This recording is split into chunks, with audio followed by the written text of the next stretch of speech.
Recording by Alan Winterrowd. Armageddon 2419 AD by Philip Francis Nowlan. Foreword. Elsewhere I have set down, for whatever interest they have in this, the 25th century, my personal recollections of the 20th century.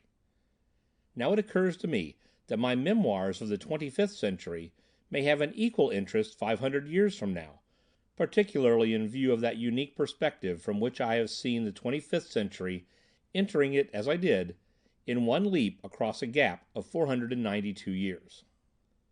This statement requires elucidation.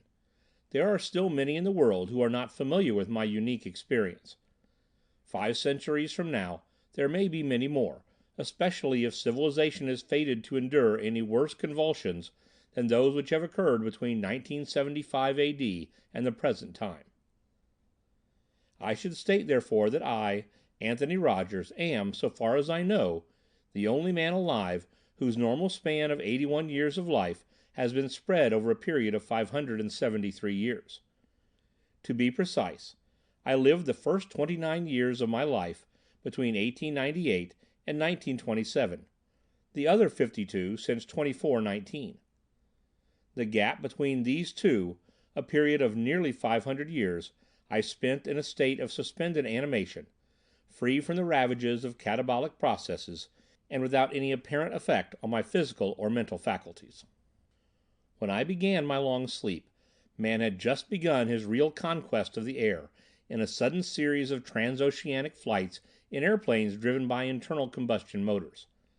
He had barely begun to speculate on the possibilities of harnessing subatomic forces, and had made no further practical penetration into the field of ethereal pulsations than the primitive radio and television of that day. The United States of America was the most powerful nation in the world, its political, financial, industrial, and scientific influence being supreme, and in the arts also it was rapidly climbing into leadership. I awoke to find the America I knew a total wreck, to find Americans a hunted race in their own land, hiding in the dense forests that covered the shattered and leveled ruins of their once magnificent cities, desperately preserving and struggling to develop in their secret retreats the remnants of their culture and science, and the undying flame of their sturdy independence. World domination was in the hands of Mongolians, and the center of world power lay in inland China, with Americans one of the few races of mankind unsubdued, and it must be admitted, in fairness to the truth, not worth the trouble of subduing, in the eyes of the Han air lords who ruled North America as titular tributaries of the most magnificent.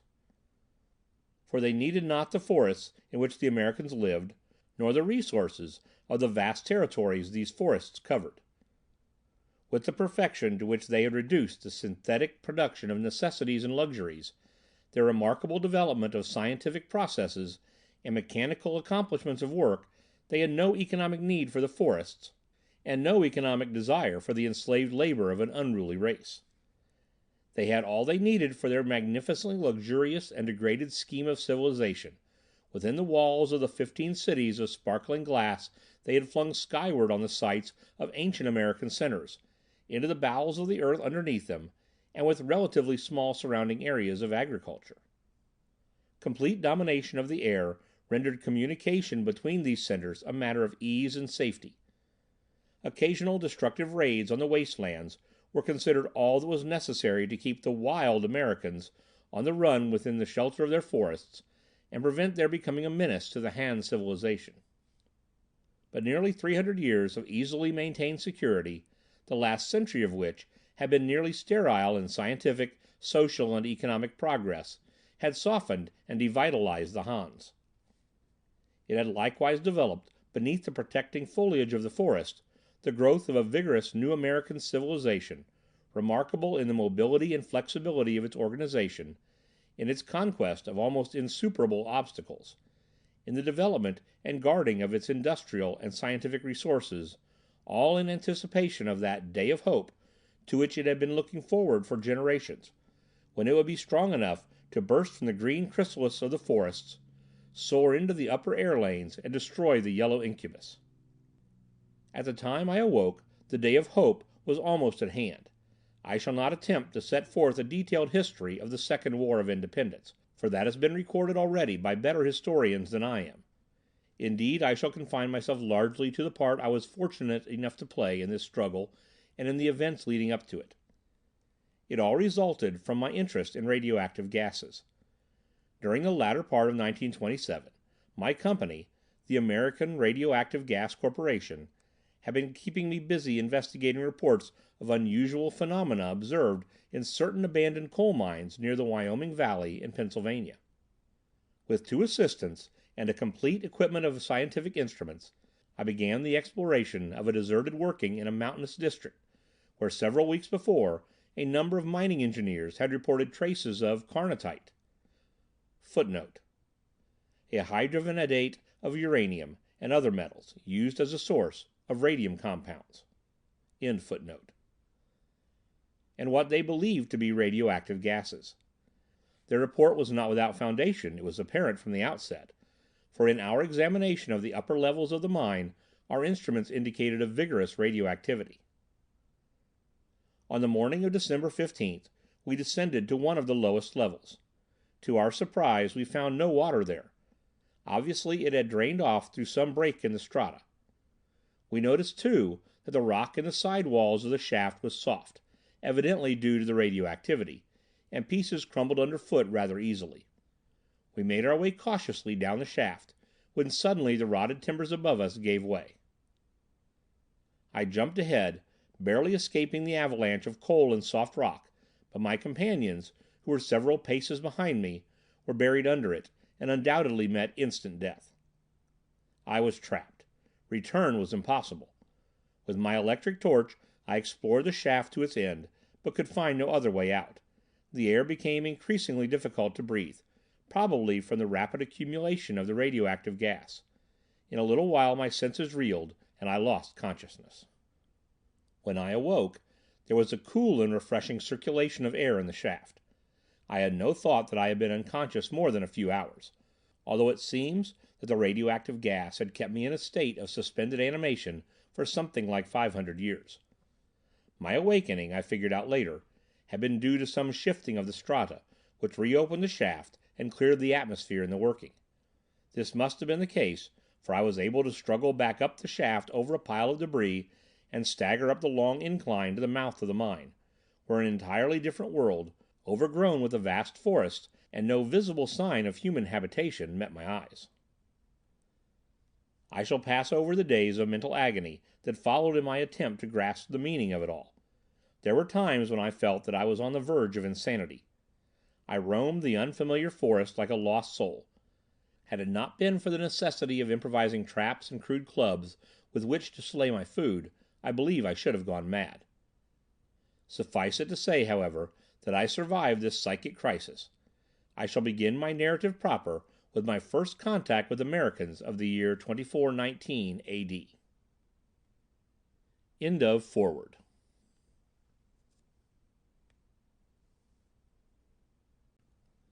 Chapter 1. Floating Men. My first glimpse of a human being of the 25th century was obtained through a portion of woodland where the trees were thinly scattered, with a dense forest beyond. I had been wandering along aimlessly and hopelessly, musing over my strange fate, when I noticed a figure that cautiously backed out of the dense growth across the glade. I was about to call out joyously, but there was something furtive about the figure that prevented me. The boy's attention, for it seemed to be a lad of 15 or 16, was centered tensely on the heavy growth of trees from which he had just emerged. He was clad in rather tight-fitting garments entirely of green, and wore a helmet-like cap of the same color. High around his waist he wore a broad, thick belt, which bulked up in the back across the shoulders into something of the proportions of a knapsack. As I was taking in these details, there came a vivid flash and heavy detonation, like that of a hand grenade, not far to the left of him. He threw up an arm and staggered a bit in a queer, gliding way. Then he recovered himself and slipped cautiously away from the place of the explosion, crouching slightly, and still facing the denser part of the forest. Every few steps he would raise his arm and point into the forest with something he held in his hand. Wherever he pointed, there was a terrific explosion, deeper in among the trees. It came to me that he was shooting with some form of pistol, though there was neither flash nor detonation from the muzzle of the weapon itself. After firing several times, he seemed to come to a sudden resolution, and turning in my general direction, leaped, to my sudden amazement sailing through the air between the sparsely scattered trees in such a jump as I had never in my life seen before. That leap must have carried him a full 50 feet, although at the height of his arc he was not more than 10 or 12 feet from the ground. When he alighted, his foot caught in a projecting root, and he sprawled gently forward.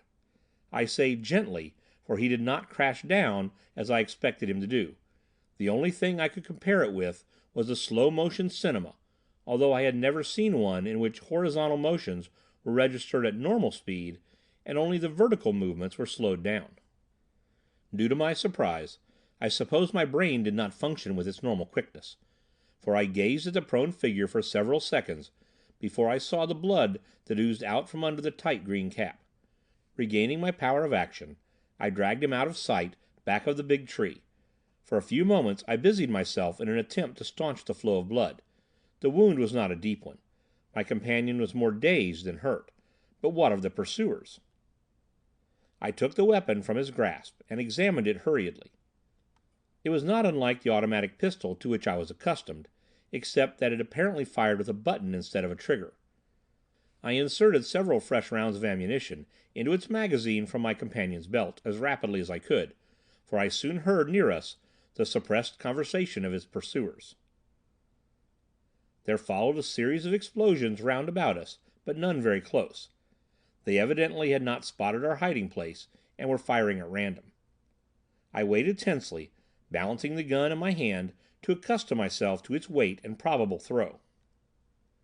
Then I saw a movement in the green foliage of a tree not far away, and the head and face of a man appeared.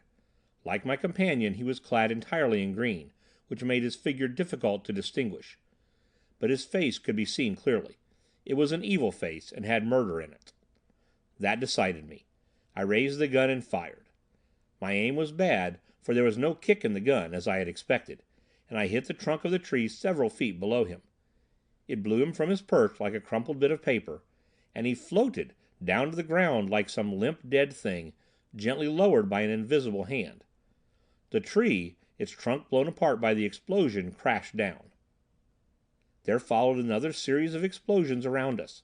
These guns we were using made no sound in the firing, and my opponents were evidently as much at sea as to my position as I was to theirs, so I made no attempt to reply to their fire, contenting myself with keeping a sharp lookout in their general direction, and patience had its reward. Very soon I saw a cautious movement in the top of another tree. Exposing myself as little as possible, I aimed carefully at the tree trunk and fired again. A shriek followed the explosion. I heard the tree crash down, then a groan. There was silence for a while. Then I heard a faint sound of boughs swishing. I shot 3 times in its direction, pressing the button as rapidly as I could. Branches crashed down where my shells had exploded, but there was no body. Then I saw one of them. He was starting one of those amazing leaps from the bough of one tree to another about 40 feet away. I threw up my gun impulsively and fired.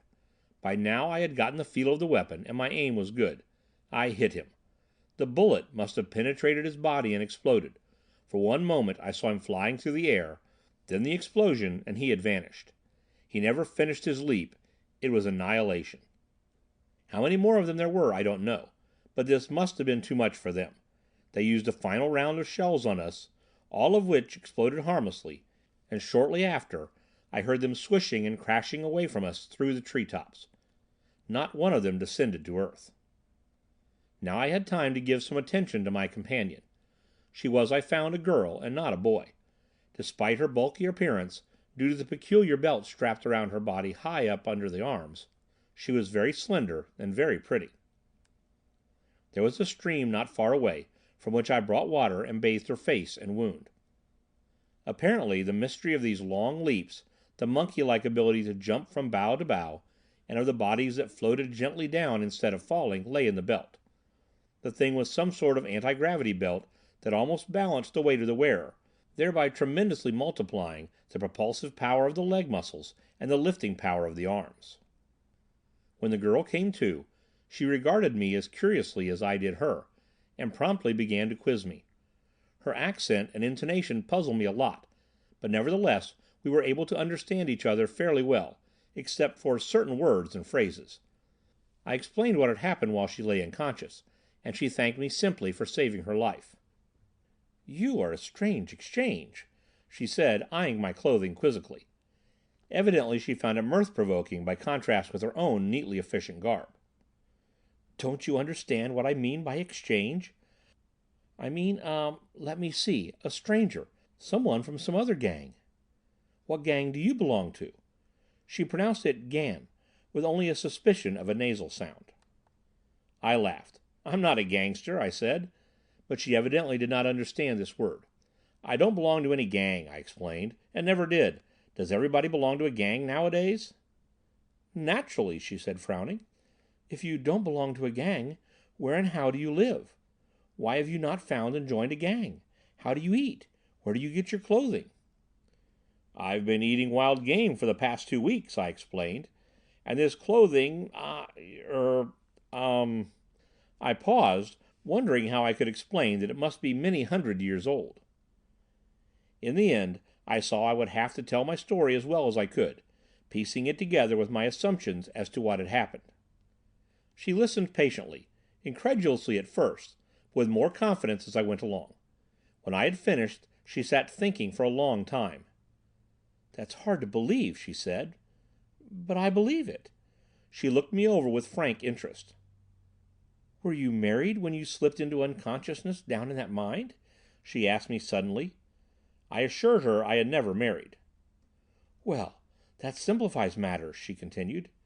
"You see, if you were technically classed as a family man, I could take you back only as an invited exchange, and I, being unmarried, and no relation of yours, couldn't do the inviting." End of Chapter 1.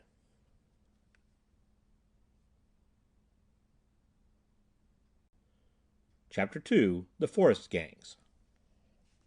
She gave me a brief outline of the very peculiar social and economic system under which her people lived. At least, it seemed very peculiar from my 20th century viewpoint. I learned with amazement that exactly 492 years had passed over my head as I lay unconscious in the mine. Wilma, for that was her name, did not profess to be a historian, and so could give me only a sketchy outline of the wars that had been fought, and the manner in which such radical changes had come about. It seemed that another war had followed the First World War, in which nearly all the European nations had banded together to break the financial and industrial power of America. They succeeded in their purpose, though they were beaten, for the war was a terrific one, and left America, like themselves, gasping, bleeding, and disorganized, with only the hollow shell of a victory. This opportunity had been seized upon by the Russian Soviets, who had made a coalition with the Chinese to sweep over all Europe and reduce it to a state of chaos. America, industrially geared to world production and the world trade, collapsed economically, and there ensued a long period of stagnation and desperate attempts at economic reconstruction. But it was impossible to stave off war with the Mongolians, who by now had subjugated the Russians and were aiming at world empire. In about 2109, it seems, the conflict was finally precipitated. The Mongolians, with overwhelming fleets of great airships, and a science that far outstripped that of crippled America, swept in over the Pacific and Atlantic coasts, and down from Canada, annihilating American aircraft, armies, and cities with their terrific disintegrator rays. These rays were projected from a machine not unlike a searchlight in appearance, the reflector of which, however, was not material substance, but a complicated balance of interacting electronic forces. This resulted in a terribly destructive beam. Under its influence, material substance melted into nothingness, i.e., into electronic vibrations. It destroyed all the known substances, from air to the most dense metal and stone. They settled down to the establishment of what had become known as the Han Dynasty in America, as a sort of province in their world empire. Those were terrible days for the Americans. They were hunted like wild beasts. Only those survived who finally found refuge in mountains, canyons, and forests. Government was at an end among them. Anarchy prevailed for several generations. Most would have been eager to submit to the Hans, even if it meant slavery, but the Hans did not want them, for they themselves had marvelous machinery and scientific process by which all difficult labor was accomplished. Ultimately, they stopped their active search for and annihilation of the widely scattered groups of now savage Americans. So long as they remained hidden in their forests, and did not venture near the great cities the Hans had built, little attention was paid to them. Then began the building of the new American civilization. Families and individuals gathered together in clans or gangs for mutual protection. For nearly a century they lived a nomadic and primitive life, moving from place to place in desperate fear of the casual and occasional Han air raids and the terrible disintegrator ray. As the frequency of these raids decreased, they began to stay permanently in given localities, organizing upon lines which in many respects were similar to those of the military households of the Norman feudal barons, except that, instead of gathering together in castles, their defense tactics necessitated a certain scattering of living quarters for families and individuals. They lived virtually in the open air, in the forests, in green tents, resorting to camouflage tactics that would conceal their presence from air observers. They dug underground factories and laboratories, that they might better be shielded from the electrical detectors of the Hans. They tapped the radio communication lines of the Hans, with crude instruments at first, better ones later on. They bent every effort toward the redevelopment of science. For many generations they labored as unseen, unknown scholars of the Hans, picking up their knowledge piecemeal as fast as they were able to. During the earlier part of this period, there were many deadly wars fought between the various gangs, and occasional courageous but childishly futile attacks upon the Hans, followed by terribly punitive raids. But as knowledge progressed, the sense of American brotherhood redeveloped.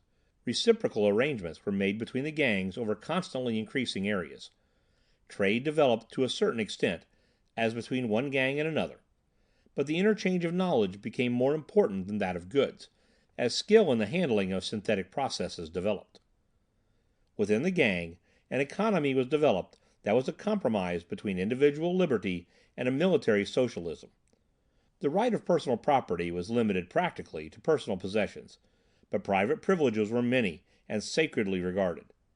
Stimulation to achievement lay chiefly in the winning of various kinds of leadership and prerogatives, and only in a very limited degree in the hope of owning anything that might be classified as wealth, and nothing that might be classified as resources. Resources of every description, for military safety and efficiency, belonged as a matter of public interest to the community as a whole. In the meantime, through these many generations, the Hans had developed a luxury economy, and with it the perfection of gilded vice and degradation.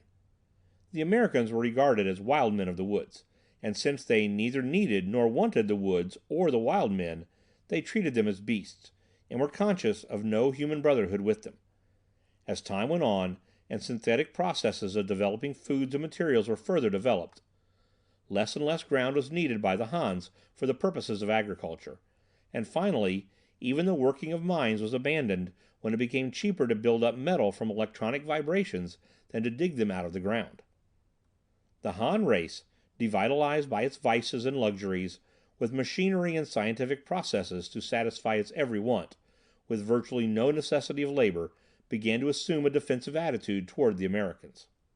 And quite naturally, the Americans regarded the Hans with deep, grim hatred. Conscious of individual superiority as men, knowing that latterly they were outstripping the Hans in science and civilization, they longed desperately for the day when they would be powerful enough to rise and annihilate the yellow blight that lay over the continent. At the time of my awakening, the gangs were rather loosely organized, but were considering the establishment of a special military force, whose special business it would be to harry the Hans and bring down their airships whenever possible, without causing general alarm among the Mongolians. This force was destined to become the nucleus of the national force when the day of retribution arrived, but that, however, did not happen for 10 years, and is another story. Wilma told me she was a member of the Wyoming gang, which claimed the entire Wyoming Valley as its territory, under the leadership of Boss Hart. Her mother and father were dead, and she was unmarried, so she was not a family member. She lived in a little group of tents known as Camp 17, under a woman, camp boss, with 7 other girls. Her duties alternated between military or police scouting and factory work. For the 2-week period which would end the next day she had been on air patrol.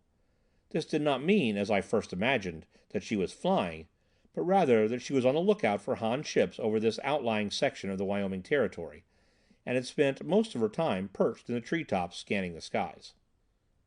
Had she seen one, she would have fired a drop flare, several miles off to one side, which would ignite when it was floating vertically toward the earth, so that the direction or point from which it had been fired might not be guessed by the airship, and bring a blasting play of the disintegrator ray in her vicinity. Other members of her air patrol would send up rockets on seeing hers, until finally a scout equipped with an ultrophone, which, unlike the ancient radio, operated on the ultronic ethereal vibrations, would pass the warning simultaneously to the headquarters of the Wyoming gang and other communities within a radius of several hundred miles, not to mention the few American rocket ships that might be in the air, and which instantly would duck to cover either through forest clearings or by flattening down to earth in green fields where their coloring would probably protect them from observation. The favorite American method of propulsion was known as rocketing. The rocket is what I would describe, from my 20th century comprehension of the matter, as an extremely powerful gas blast atomically produced through the stimulation of chemical action. Scientists of today regard it as a childishly simple reaction, but by that very virtue most economical and efficient. But tomorrow, she explained, she would go back to work in the cloth plant, where she would take charge of one of the synthetic processes by which these wonderful substitutes for woven fabrics of wool, cotton, and silk are produced. At the end of another 2 weeks, she would be back on military duty again, perhaps at the same work, or maybe as a contact guard, on duty where the territory of the Wyomings merged with that of the Delawares, or the Susquehannas, or one of the other half-dozen other gangs in that section of the country which I knew as Pennsylvania and New York states. Wilma cleared up for me the mystery of those flying leaps which she and her assailants had made, and explained it in the following manner, how the inertron belt balances weight. Jumpers were in common use at the time I awoke, though they were very costly, and for that time inertron had not been produced in very great quantity. They were very useful in the forest. They were belts, strapped high under the arms, containing an amount of inertron adjusted to the wearer's weight and purposes. In effect, they made a man weigh as little as he desired, 2 pounds if he liked. Floaters are a later development of jumpers. Rocket motors encased in inertron blocks, and strapped to the back in such a way that the wearer floats, when drifting, facing slightly downward. With his motor in operation, he moves like a diver, head foremost, controlling his direction by twisting his body and by movements of his outstretched arms and legs. Ballast weights locked in the front of the belt adjust weight and lift. Some men prefer a few ounces of weight in floating, using a slight motor thrust to overcome this. Others prefer a buoyance balance of a few ounces. The inadvertent dropping of weight is not a serious matter. The motor thrust always can be used to descend, but as an extra precaution, in case the motor should fail for any reason, there are built into every belt a number of detachable sections, one or more of which can be discarded to balance any loss in weight. "But who were your assailants?" I asked, "and why were you attacked?" Her assailants, she told me, were members of an outlaw gang, referred to as Bad Bloods, a group which for several generations had been under the domination of conscienceless leaders who tried to advance the interests of their clan by tactics which their neighbors had come to regard as unfair, and who in consequence had been virtually boycotted. Their purpose had been to slay her near the Delaware frontier, making it appear that the crime had been committed by Delaware scouts, and thus embroil the Delawares and Wyomings in acts of reprisal against each other, or at least cause suspicions. Fortunately they had not succeeded in surprising her, and she had been successful in dodging them for some 2 hours before the shooting began at the moment when I arrived on the scene. "But we must not stay here talking," Wilma concluded. "I have to take you in, and besides I must report this attack right away. I think we had better slip over to the other side of the mountain. Whoever is on that post will have a phone, and I can make a direct report. But you'll have to have a belt. Mine alone won't help us much against our combined weights, and there's little to be gained by jumping heavy. It's almost as bad as walking." After a little search, we found one of the men I had killed, who had floated down among the trees some distance away, and whose belt was not badly damaged. In detaching it from his body, it nearly got away from me, and shot up in the air. Wilma caught it, however, and though it reinforced the lift of her own belt so that she had to hook her knee around a branch to hold herself down, she saved it. I climbed the tree, and with my weight added to hers, we floated down easily. End of Chapter 2.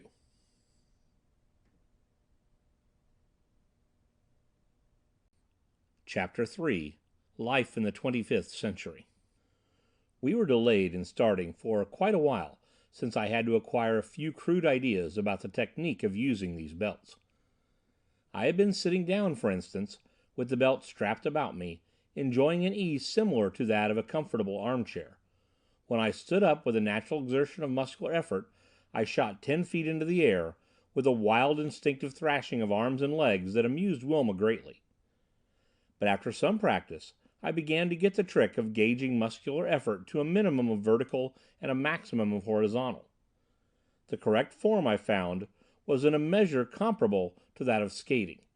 I found also that in forest work particularly, the arms and hands could be used to great advantage in swinging along from branch to branch, so prolonging leaps almost indefinitely at times. In going up the side of the mountain, I found that my 20th century muscles did have an advantage, in spite of lack of skill with the belt, and since the slopes were very sharp, and most of our leaps were upward, I could have distanced Wilma easily. But when we crossed the ridge and descended, she outstripped me with her superior technique. Choosing the steepest slopes, she would crouch in the top of a tree and propel herself outward, literally diving until, with the loss of horizontal momentum, she would assume a more upright position and float downward. In this manner she would sometimes cover as much as a quarter of a mile in a single leap, while I leaped and scrambled clumsily behind, thoroughly enjoying the novel sensation. Halfway down the mountain we saw another green-clad figure leap out above the tree-tops towards us. The three of us perched on an outcropping of rock from which a view for many miles around could be had, while Wilma hastily explained her adventure and my presence to her fellow guard, whose name was Alan. I learned later that this was the modern form of Helen. "You want to report by phone then, don't you?" Alan took a compact packet about 6 inches square from a holster attached to her belt and handed it to Wilma. So far as I could see, it had no special receiver for the ear. Wilma merely threw back a lid, as though she were opening a book, and began to talk. The voice that came back from the machine was as audible as her own. She was queried closely as to the attack upon her, and at considerable length as to myself, and I could tell from the tone of that voice that its owner was not prepared to take me at my face value as readily as Wilma had. For that matter, neither was the other girl. I could realize it from the suspicious glances she threw my way when she thought my attention was elsewhere, and the manner in which her hand hovered constantly near her gun holster. Wilma was ordered to bring me in at once, and informed that another scout would take her place on the other side of the mountain. So she closed down the lid of the phone and handed it back to Alan, who seemed relieved to see us departing over the treetops in the direction of the camps. We had covered perhaps 10 miles, in what still seemed to me a surprisingly easy fashion, when Wilma explained that from here on we would have to keep to the ground. We were nearing the camps, she said, and there was always the possibility that some small Han scout ship, invisible high in the sky, might catch sight of us through a projectoscope and thus find the general location of the camps. Wilma took me to the scout office, which proved to be a small building of irregular shape, conforming to the trees around it, and substantially constructed of green sheet-like material. I was received by the assistant scout boss, who reported my arrival at once to the historical office and to officials he called the psycho boss and the history boss, who came in a few minutes later. The attitude of all three men was at first polite but skeptical, and Wilma's ardent advocacy seemed to amuse them secretly. For the next 2 hours I talked, explained, and answered questions. I had to explain in detail the manner of my life in the 20th century, and my understanding of customs, habits, business, science, and the history of that period, and about developments in the centuries that had elapsed. Had I been in a classroom, I would have come through the examination with a very poor mark, for I was unable to give my answer to fully half their questions. But before long I realized that the majority of these questions were designed as traps. Objects, of whose purpose I knew nothing, were casually handed to me, and I was watched keenly as I handled them. In the end, I could see both amazement and belief begin to show in the faces of my inquisitors, and at last the historical and psycho bosses agreed openly that they could find no flaw in my story or reactions, and that, unbelievable as it seemed, my story must be accepted as genuine. They took me at once to Big Boss Hart. He was a portly man with a poker face. He would probably have been the successful politician even in the 20th century. They gave him a brief outline of my story and a report of their examination of me. He made no comment other than to nod his acceptance of it. Then he turned to me. "How does it feel?" he asked. "Do we look funny to you?" "A bit strange," I admitted, "but I'm beginning to lose that dazed feeling, though I can see I have an awful lot to learn." "Maybe we can learn some things from you too," he said. "So you fought in the First World War. Do you know, we have very little left in the way of records of the details of that war, that is, the precise conditions under which it was fought, and the tactics employed. We forgot many things during the Han Terror, and, well, I think you might have a lot of ideas worth thinking over for our raid masters. By the way, now that you're here and can't go back to your own century, so to speak, what do you want to do? You're welcome to become one of us. Or perhaps you'd just like to visit with us for a while and then look around among the other gangs. Maybe you'd like some of the others better. Don't make up your mind now. We'll put you down as an exchange for a while. Let's see. You and Bill Hearn ought to get along well together. He's camp boss of number 34 when he isn't acting as raid boss or scout boss. There's a vacancy in his camp. Stay with him and think things over as long as you want to. As soon as you make up your mind to anything, let me know." We all shook hands, for that was one custom that had not died out in 500 years, and I set out with Bill Hearn. Bill, like all the others, was clad in green. He was a big man. That is, he was about my own height, 5 feet 11. This was considerably above the average now, for the race had lost something in stature, it seemed, through the vicissitudes of 5 centuries. Most of the women were a bit below 5 feet, and the men only a trifle above this height. For a period of 2 weeks, Bill was to confine himself to camp duties, so I had a good chance to familiarize myself with the community life. It was not easy. There were so many marvels to absorb. I never ceased to wonder at the strange combination of rustic social life and feverish industrial activity. At least, it was strange to me. From my experience, industrial development meant crowded cities, tenements, paved streets, profusions of vehicles, noise, hurrying men and women with strained or dull faces, vast structures, and ornate public works. Here, however, was rustic simplicity, apparently isolated families and groups living in the heart of the forest, with a quarter of a mile or more between households, a total absence of crowds, no means of conveyance other than the belts called jumpers, almost constantly worn by everybody, and an occasional rocket ship used only for longer journeys, and underground plants or factories that were to my mind more like laboratories and engine rooms. Many of them were excavations as deep as mines, with well-finished, lighted and comfortable interiors. These people were adepts at camouflage against air observation. Not only would their activity have been unsuspected by an airship passing over the center of the community, but even by an enemy who might happen to drop through the screen of the upper branches to the floor of the forest. The camps, or household structures, were all irregular in shape and of colors that blended with the great trees among which they were hidden. There were 724 dwellings, or camps, among the Wyomings, located within an area of about 15 square miles. The total population was 8,688, every man, woman, and child, whether member or exchange, being listed. The plants were widely scattered through the territory also. Nowhere was anything like congestion permitted. So far as possible, families and individuals were assigned to living quarters not too far from the plants or offices in which their work lay. All able-bodied men and women alternated in 2-week periods between military and industrial service, except those who were needed for household work.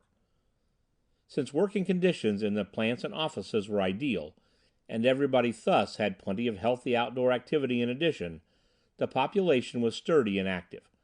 Laziness was regarded as nearly the greatest of social offenses. Hard work and general merit were variously rewarded with extra privileges, advancement to positions of authority, and with various items of personal equipment for convenience and luxury. In leisure moments I got a great enjoyment from sitting outside the dwelling in which I was quartered with Bill Hearn and 10 other men, watching the occasional passers-by as with leisurely but swift movements they swung up and down the forest trail, rising from the ground in long, almost horizontal leaps, occasionally swinging from one convenient branch overhead to another before sliding back to the ground farther on.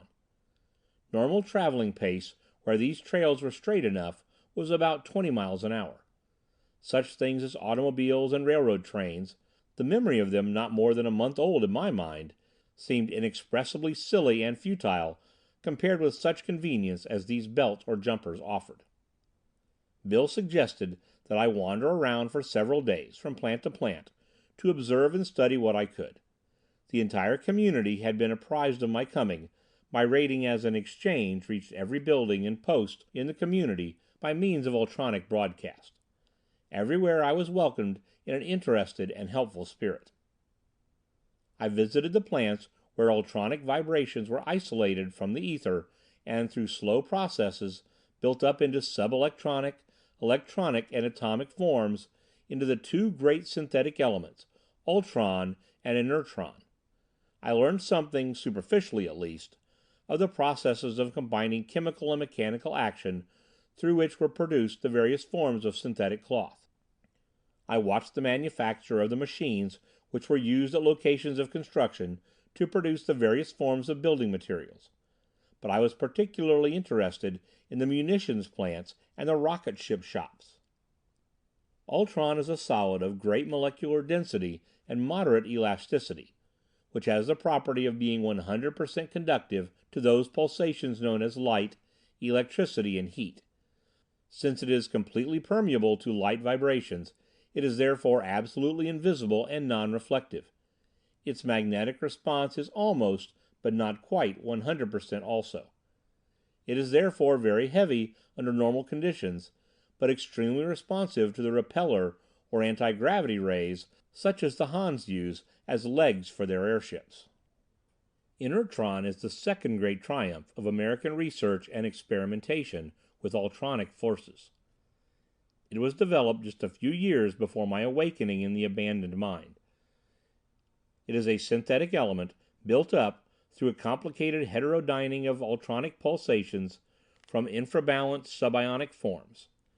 It is completely inert to both electric and magnetic forces in all the orders above the ultronic, that is to say, the subelectronic, the electronic, the atomic, and the molecular. In consequence, it has a number of amazing and valuable properties. One of these is the total lack of weight. Another is a total lack of heat. It has no molecular vibration whatever. It reflects 100% of the heat and light impinging upon it. It does not feel cold to the touch, of course, since it will not absorb the heat of the hand. It is a solid, very dense in molecular structure despite its lack of weight, of great strength and considerable elasticity. It is a perfect shield against the disintegrator rays. Rocket guns are very simple contrivances so far as the mechanism of launching the bullet is concerned. They are simple light tubes, closed at the rear end with a trigger-actuated pin for piercing the thin skin at the base of the cartridge. This piercing of the skin starts the chemical and atomic reaction. The entire cartridge leaves the tube under its own power at a very easy initial velocity, just enough to ensure accuracy of aim, so the tube does not have to be of heavy construction. The bullet increases in velocity as it goes. It may be solid or explosive.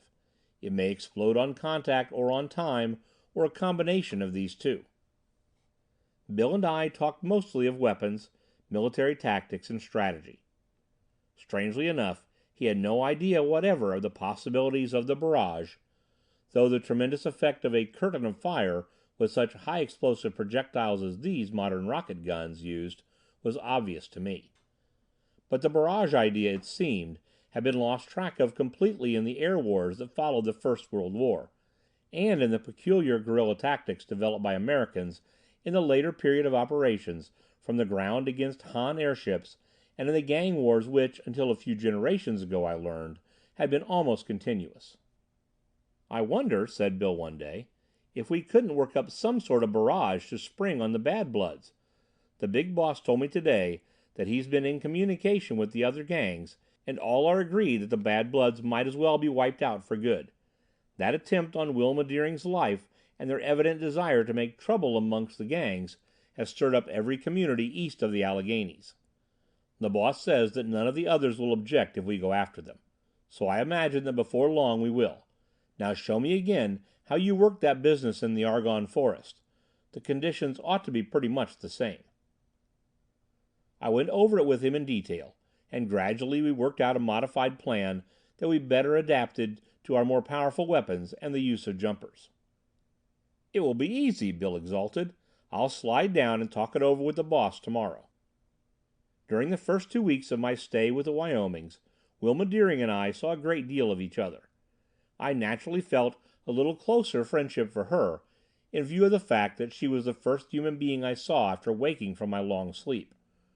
Her appreciation of my saving her life, though I could not have done otherwise than I did in that matter, and most of all, my own appreciation of the fact that she had not found it as difficult as the others to believe my story, operated in the same direction. I could easily imagine my story must have sounded incredible. It was natural enough, too, that she should feel an unusual interest in me. In the first place, I was her personal discovery. In the second, she was a girl of studious and reflective turn of mind. She never got tired of my stories and descriptions of the 20th century. The others of the community, however, seemed to find our friendship a bit amusing. It seemed that Wilma had a reputation for being cold toward the opposite sex, and so others, not being able to appreciate some of her fine qualities as I did, misinterpreted her attitude, much to their own delight. Wilma and I, however, ignored this as much as we could. End of Chapter 3.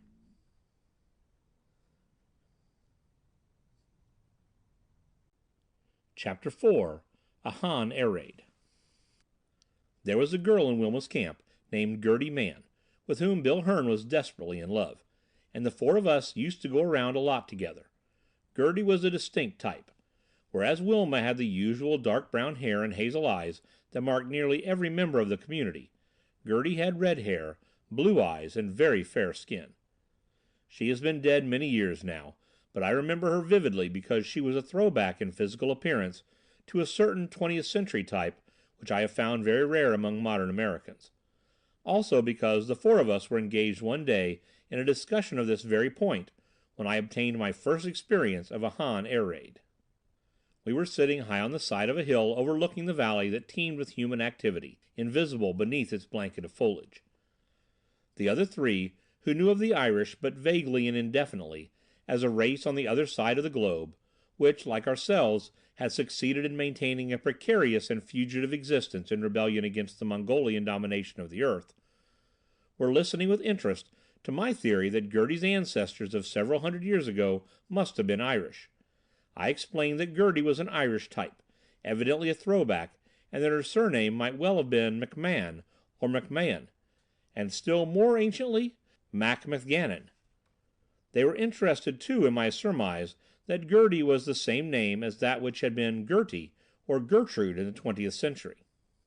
In the middle of our discussion we were startled by an alarm rocket that burst high in the air far to the north, spreading a pall of red smoke that drifted like a cloud.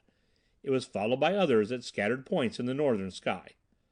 "A Han air raid!" Bill exclaimed in amazement. "The first in 7 years!" "Maybe it's just one of their ships off its course," I ventured.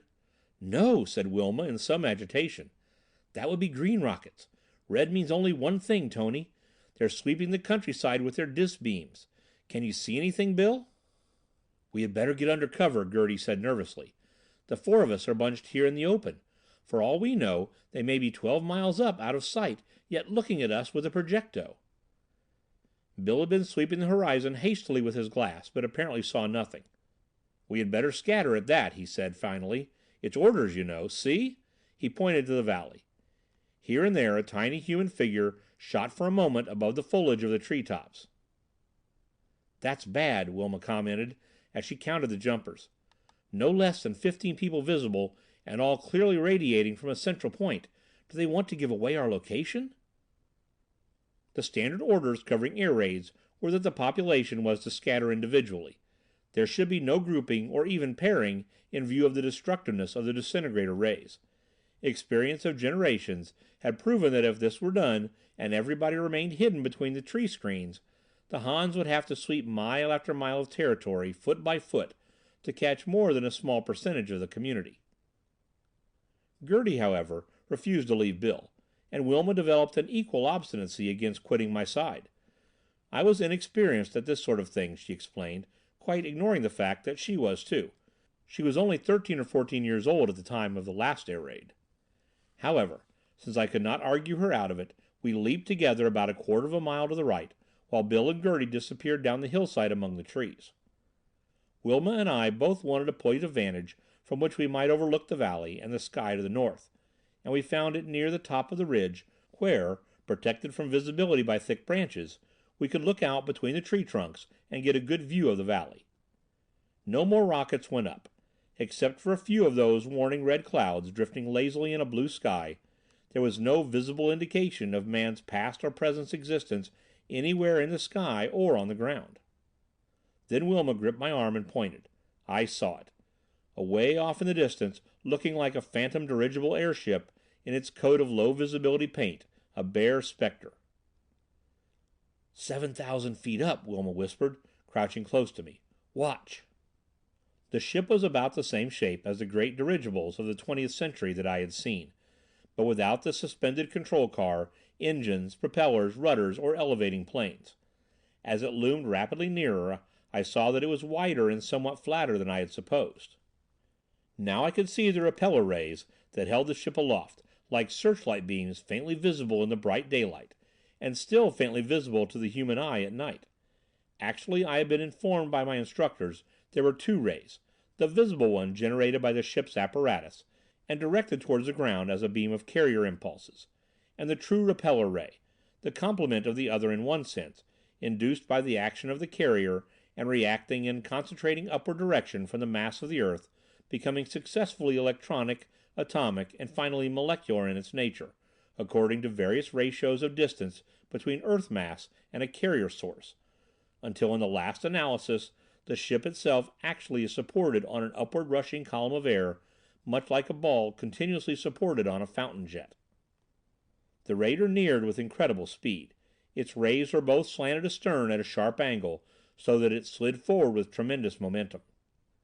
The ship was operating two disintegrator rays, though only in casual, intermittent fashion. But wherever they flashed downward with blinding brilliancy, forest, rocks and ground melted instantaneously into nothing where they played upon them. When later I inspected the scars left by these rays, I found them some 5 feet deep and 30 feet wide, the exposed surfaces being lava-like in texture, but of a pale iridescent greenish hue. No systematic use of the rays was made by the ship, however, until it reached a point over the center of the valley, the center of the community's activities. There it came to a sudden stop by shooting its repeller beams sharply forward and easing them back gradually to the vertical, holding the ship floating and motionless. Then the work of destruction began systematically. Back and forth traveled the destroying rays, plowing parallel furrows from hillside to hillside. We gasped in dismay, Wilma and I, as time after time we saw it plow through sections where we knew camps or plants were located. "This is awful," she moaned, a terrified question in her eyes. "How could they know the location so exactly, Tony? Did you see? They were never in doubt. They stalled at a predetermined spot, and it was exactly the right spot." We did not talk of what might happen if the rays were turned in our direction. We both knew. We would simply disintegrate in a split second into mere scattered electronic vibrations. Strangely enough, it was this self-reliant girl of the 25th century who clung to me, a relatively primitive man of the 20th, less familiar than she with the thought of this terrifying possibility, for moral support. We knew that many of our companions must have been whisked into absolute non-existence before our eyes in those few moments. The whole thing paralyzed us into mental and physical immobility for I do not know how long. It couldn't have been long, however, for the rays had not plowed more than 30 of their 20-foot furrows or so across the valley, when I regained control of myself and brought Wilma to herself by shaking her roughly. "How far will this rocket gun shoot, Wilma?" I demanded, drawing my pistol. "It depends on your rocket, Tony. It will take even the longest range rocket, but you could shoot more accurately from a longer tube. But why? You couldn't penetrate the shell of that ship with rocket force even if you could reach it." I fumbled clumsily with my rocket pouch, for I was excited. I had an idea I wanted to try. A hunch, I called it, forgetting that Wilma could not understand my ancient slang. But finally, with her help, I selected the longest range explosive rocket in my pouch and fitted it to my pistol. "It won't carry 7,000 feet, Tony," Wilma objected. But I took aim carefully. It was another thought that I had in my mind. The supporting repeller ray, I had been told, became molecular in character and was called a logarithmic level of 5. Below that it was a purely electronic flow, or pulsation between the source of the carrier and the average mass of the earth. Below that level, if I could project my explosive bullet into this stream where it began to carry material substance upward, might it not rise with the air column, gathering speed and hitting the ship with enough impact to carry it through the shell? It was worth trying, anyhow. Wilma became greatly excited too when she grasped the nature of my inspiration. Feverishly I looked around for some formation of branches against which I could rest the pistol, for I had to aim most carefully. At last I found one. Patiently I sighted on the hulk of the ship far above us, aiming at the far side of it at such an angle as would, so far as I could estimate, bring my bullet path through the forward repeller beam. At last the sights wavered across the point I sought, and I pressed the button gently. For a moment we gazed breathlessly. Suddenly the ship swung bow down, as on a pivot, and swayed like a pendulum. Wilma screamed in her excitement. "Oh, Tony, you hit it! You hit it! Do it again! Bring it down!" We had only one more rocket of extreme range between us, and we dropped it 3 times in our excitement in inserting it in my gun. Then, forcing myself to be calm by sheer willpower, while Wilma stuffed her little fist into her mouth to keep from shrieking, I sighted carefully again and fired. In a flash, Wilma had grasped the hope that this discovery of mine might lead to the end of the Han domination. The elapsed time of the rocket's invisible flight seemed an age. Then we saw the ship falling. It seemed to plunge lazily, but actually it fell with terrific acceleration, turning end over end, its disintegrator rays out of control, describing vast wild arcs, and once cutting a gash through the forest less than 200 feet from where we stood.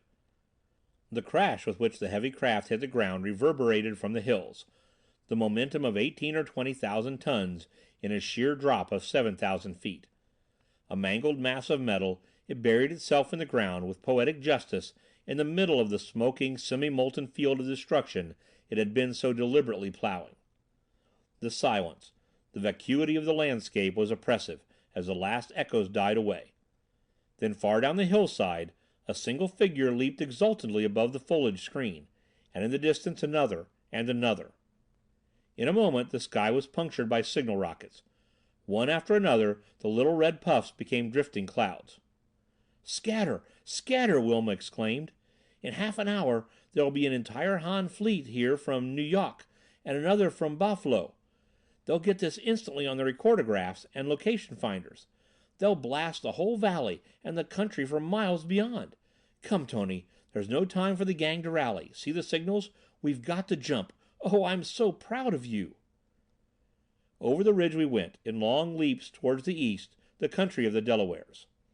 From time to time signal rockets puffed in the sky. Most of them were the red warnings, the scatter signals, but from certain of the others, which Wilma identified as Wyoming rockets, she gathered that whoever was in command, we did not know whether the boss was alive or not, was ordering an ultimate rally toward the south, and so we changed our course.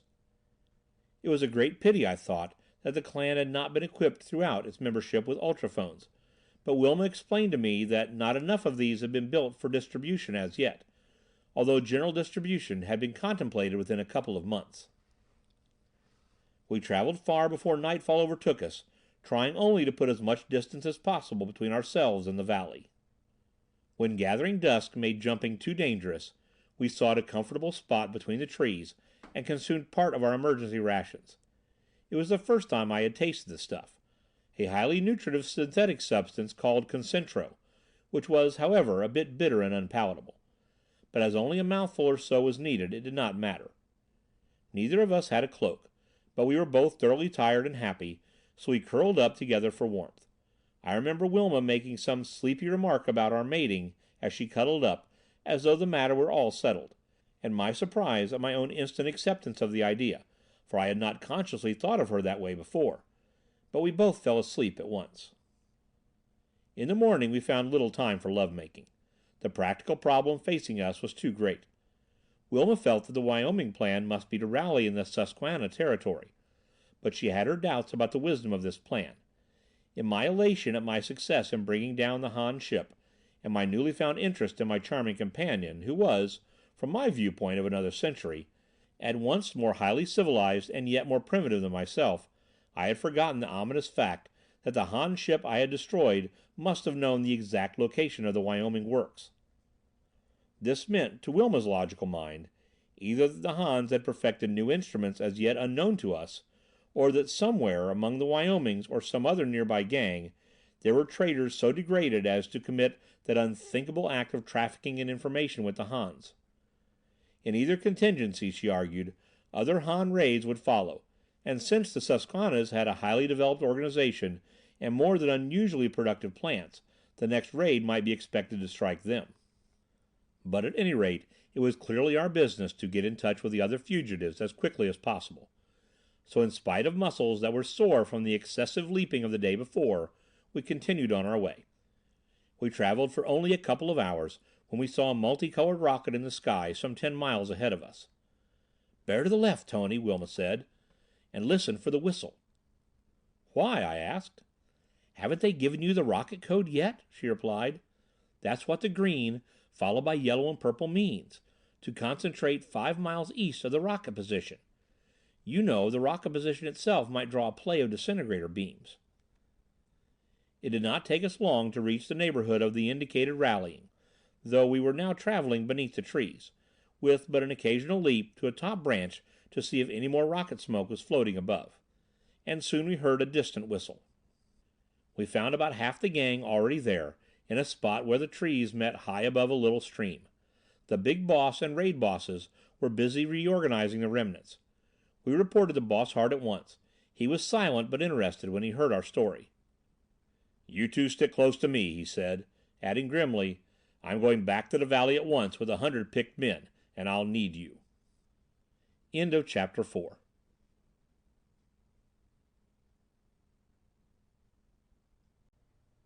Chapter 5. Setting the Trap. Inside of 15 minutes we were on our way.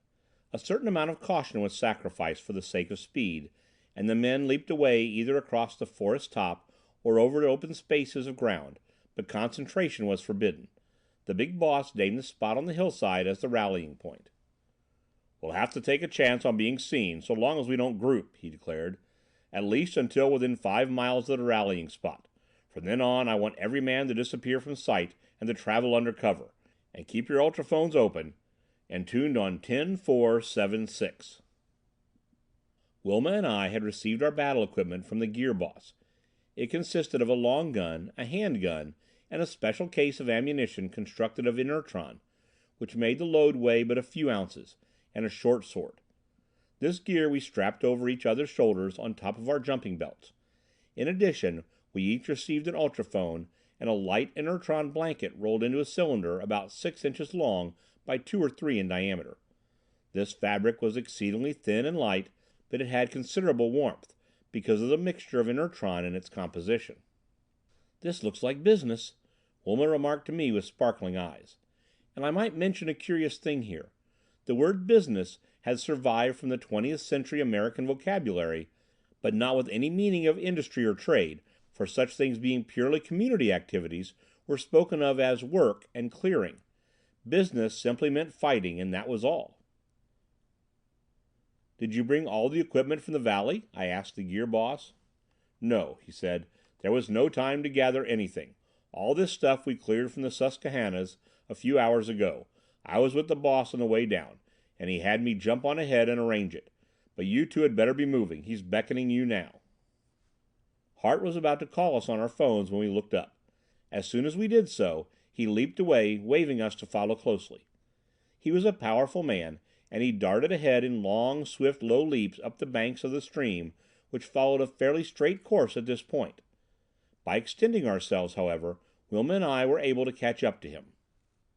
As we gradually synchronized our leaps with his, he outlined to us, between the grunts that accompanied each leap, his plan of action. "We have to start the big business, sooner or later," he said. "And if, the Hans have found any way of locating our positions, it's time to start now, although the Council of Bosses had intended waiting a few years until enough rocket ships had been built. But no matter what the sacrifice, we can't afford to let them get us on the run. We'll set up a trap for the yellow devils in the valley if they come back for their wreckage, and if they don't, we'll go rocketing for some of their liners on the New York, Cleveland, Chicago course.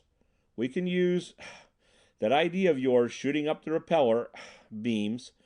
Want you to give us a demonstration." With further admonition to follow him closely, he increased his pace, and Wilma and I were taxed to our utmost to keep up with him. It was only in ascending the slopes that my tougher muscles overbalanced his greater skill, and I was able to set the pace for him as I had for Wilma. We slept in greater comfort that night under our inertron blankets, and were off with the dawn, leaping cautiously to the top of the ridge overlooking the valley which Wilma and I had left. The boss scanned the sky with his ultroscope, patiently taking some 15 minutes to his task, and then swung his phone into use, calling the roll and giving the men their instructions. His first order was for us all to slip our ear and chest discs into permanent position. These ultrophones were quite different from the one used by Wilma's companion scout the day I saved her from the vicious attack of the bandit gang. That one was contained entirely in a small pocket case. These, with which we were now equipped, consisted of a pair of ear discs, each a separate and self-contained receiving set. They slipped into little pockets over our ears in the fabric helmets we wore, and shut out virtually all extraneous sounds. The chest discs were likewise self-contained sending sets, strapped to the chest a few inches below the neck, and actuated by the vibrations from the vocal cords through the body tissues. The total range of these sets was about 18 miles. Reception was remarkably clear, quite free from the static that so marked the 20th century radios, and of a strength in direct proportion to the distance of the speaker. The boss's set was triple powered, so that his orders would cut in on any local conversations, which were indulged in, however, with great restraint and only for the purposes of maintaining contacts. I marveled at the efficiency of this modern method of battle communication in contrast to the clumsy signaling devices of more ancient times, and also at other military contrasts in which the 20th and 25th century methods were the reverse of each other in efficiency. These modern Americans, for instance, knew little of hand-to-hand fighting, and nothing, naturally, of trench warfare. Of barrages they were quite ignorant, although they possessed weapons of terrific power. And until my recent flash of inspiration, no one among them, apparently, had ever thought of the scheme of shooting a rocket into a repeller beam and letting the beam itself hurl it upward into the most vital part of the Han ship. Hart patiently placed his men, first giving his instructions to the camp masters, and then remaining silent while they placed the individuals. In the end, the 100 men were ringed about the valley, on the hillsides and tops, each in a position from which he had a good view of the wreckage of the Han ship, but not a man had come in view so far as I could see in the whole process. The boss explained to me that it was his idea that he, Wilma, and I should investigate the wreck. If Han ships should appear in the sky, we would leap for the hillsides. I suggested to him to have the men set up their long guns trained on an imaginary circle surrounding the wreck. He busied himself with this after the three of us leaped down to the Han ship, serving as a target himself, while he called on the men individually to aim their pieces and lock them in position. In the meantime, Wilma and I climbed into the wreckage, but did not find much. Practically all of the instruments and machinery had been twisted out of all recognizable shape, or utterly destroyed by the ship's disintegrator rays, which apparently had continued to operate in the midst of its warped remains for some time after the crash. It was unpleasant work searching the mangled bodies of the crew, but it had to be done. The Han clothing, I observed, was quite different from that of the Americans, and in many respects more like the garb to which I had been accustomed in the earlier part of my life. It was made of synthetic fabrics like silks, loose and comfortable trousers of knee length, and sleeveless shirts. No protection, except that against drafts, was needed, Wilma explained to me, for the Han cities were entirely enclosed, with splendid arrangements for ventilation and heating. These arrangements, of course, were equally adequate in their airships. The Hans, indeed, had quite a distaste for unshaded daylight, since their lighting apparatus diffused a controlled amount of violet rays, making the unmodified sunlight unnecessary for health, and undesirable for comfort. Since the Hans did not have the secret of inertron, none of them wore anti-gravity belts, yet in spite of the fact that they had to bear their own full weights at all times, they were physically far inferior to the Americans, for they lived lives of degenerative physical inertia, having machinery of every description for the performance of all labor, and convenient conveyances for any movement of more than a few steps. Even from the twisted wreckage of this ship, I could see that seats, chairs, and couches played an extremely important part in their scheme of existence. But none of the bodies were overweight. They seemed to have been the bodies of men in good health, but muscularly much underdeveloped. Wilma explained to me that they had mastered the science of gland control, and of course dietetics, to the point where men and women among them not uncommonly reached the age of 100 years with arteries and general health in splendid condition. I did not have time to study the ship and its contents as carefully as I would have liked, however. Time pressed, and it was our business to discover some clue to the deadly accuracy with which the ship had spotted the Wyoming works. The boss had hardly finished his arrangements for the ring barrage when one of the scouts on an eminence to the north announced the approach of 7 Han ships spread out in a great semicircle. Hart leapt for the hillside, calling us to do likewise. But Wilma and I had raised the flaps of our helmets and switched off our speakers for conversation between ourselves, and by the time we discovered what had happened, the ships were clearly visible, so fast were they approaching. "Jump!" we heard the boss order. "Deering to the north, Rogers to the east." But Wilma looked at me meaningly and pointed to where the twisted plates of the ship, projecting from the ground, offered a shelter. "Too late, boss," she said. "They'd see us. Besides, I think there's something in here we ought to look at. It's probably their magnetic graph." "You're signing your death warrants," Hart warned. "We'll risk it," said Wilma and I together. "Good for you," replied the boss. "Take command then, Rogers, for the present. Do you all know his voice, boys?" A chorus of assent rang in our ears, and I began to do some fast thinking as the girl and I ducked into the twisted mass of metal. "Wilma, hunt for that record," I said, knowing that by the simple process of talking I could keep the entire command continuously informed as to the situation. "On the hillsides, keep your guns trained on the circles and stand by. On the hilltops, how many of you are there? Speak in rotation from Bald Knob around to the east, north, west." In turn the men called their names. There were 20 of them. I assigned them by name to cover the various Han ships, numbering the latter from left to right. "Train your rockets on the repeller rays about 3/4 of the way up, between ships and ground. Aim is more important than elevation. Follow those rays with your aim continuously. Shoot when I tell you, not before. Deering has the record. The Hans probably have not seen us, or at least think there are but 2 of us in the valley, since they're settling without opening up disintegrators. Any opinions?" My ear discs remained silent. "Deering and I remain here until they land and debark. Stand by and keep alert." Rapidly and easily the largest of the Han ships settled to the earth. 3 scouted sharply to the south, rising to a higher level. The others floated motionless about 1,000 feet above. Peeping through a small fissure between 2 plates, I saw the vast hulk of the ship come to rest full on the line of our prospective ring barrage. A door clanged open a couple of feet from the ground, and one by one the crew emerged. End of Chapter 5.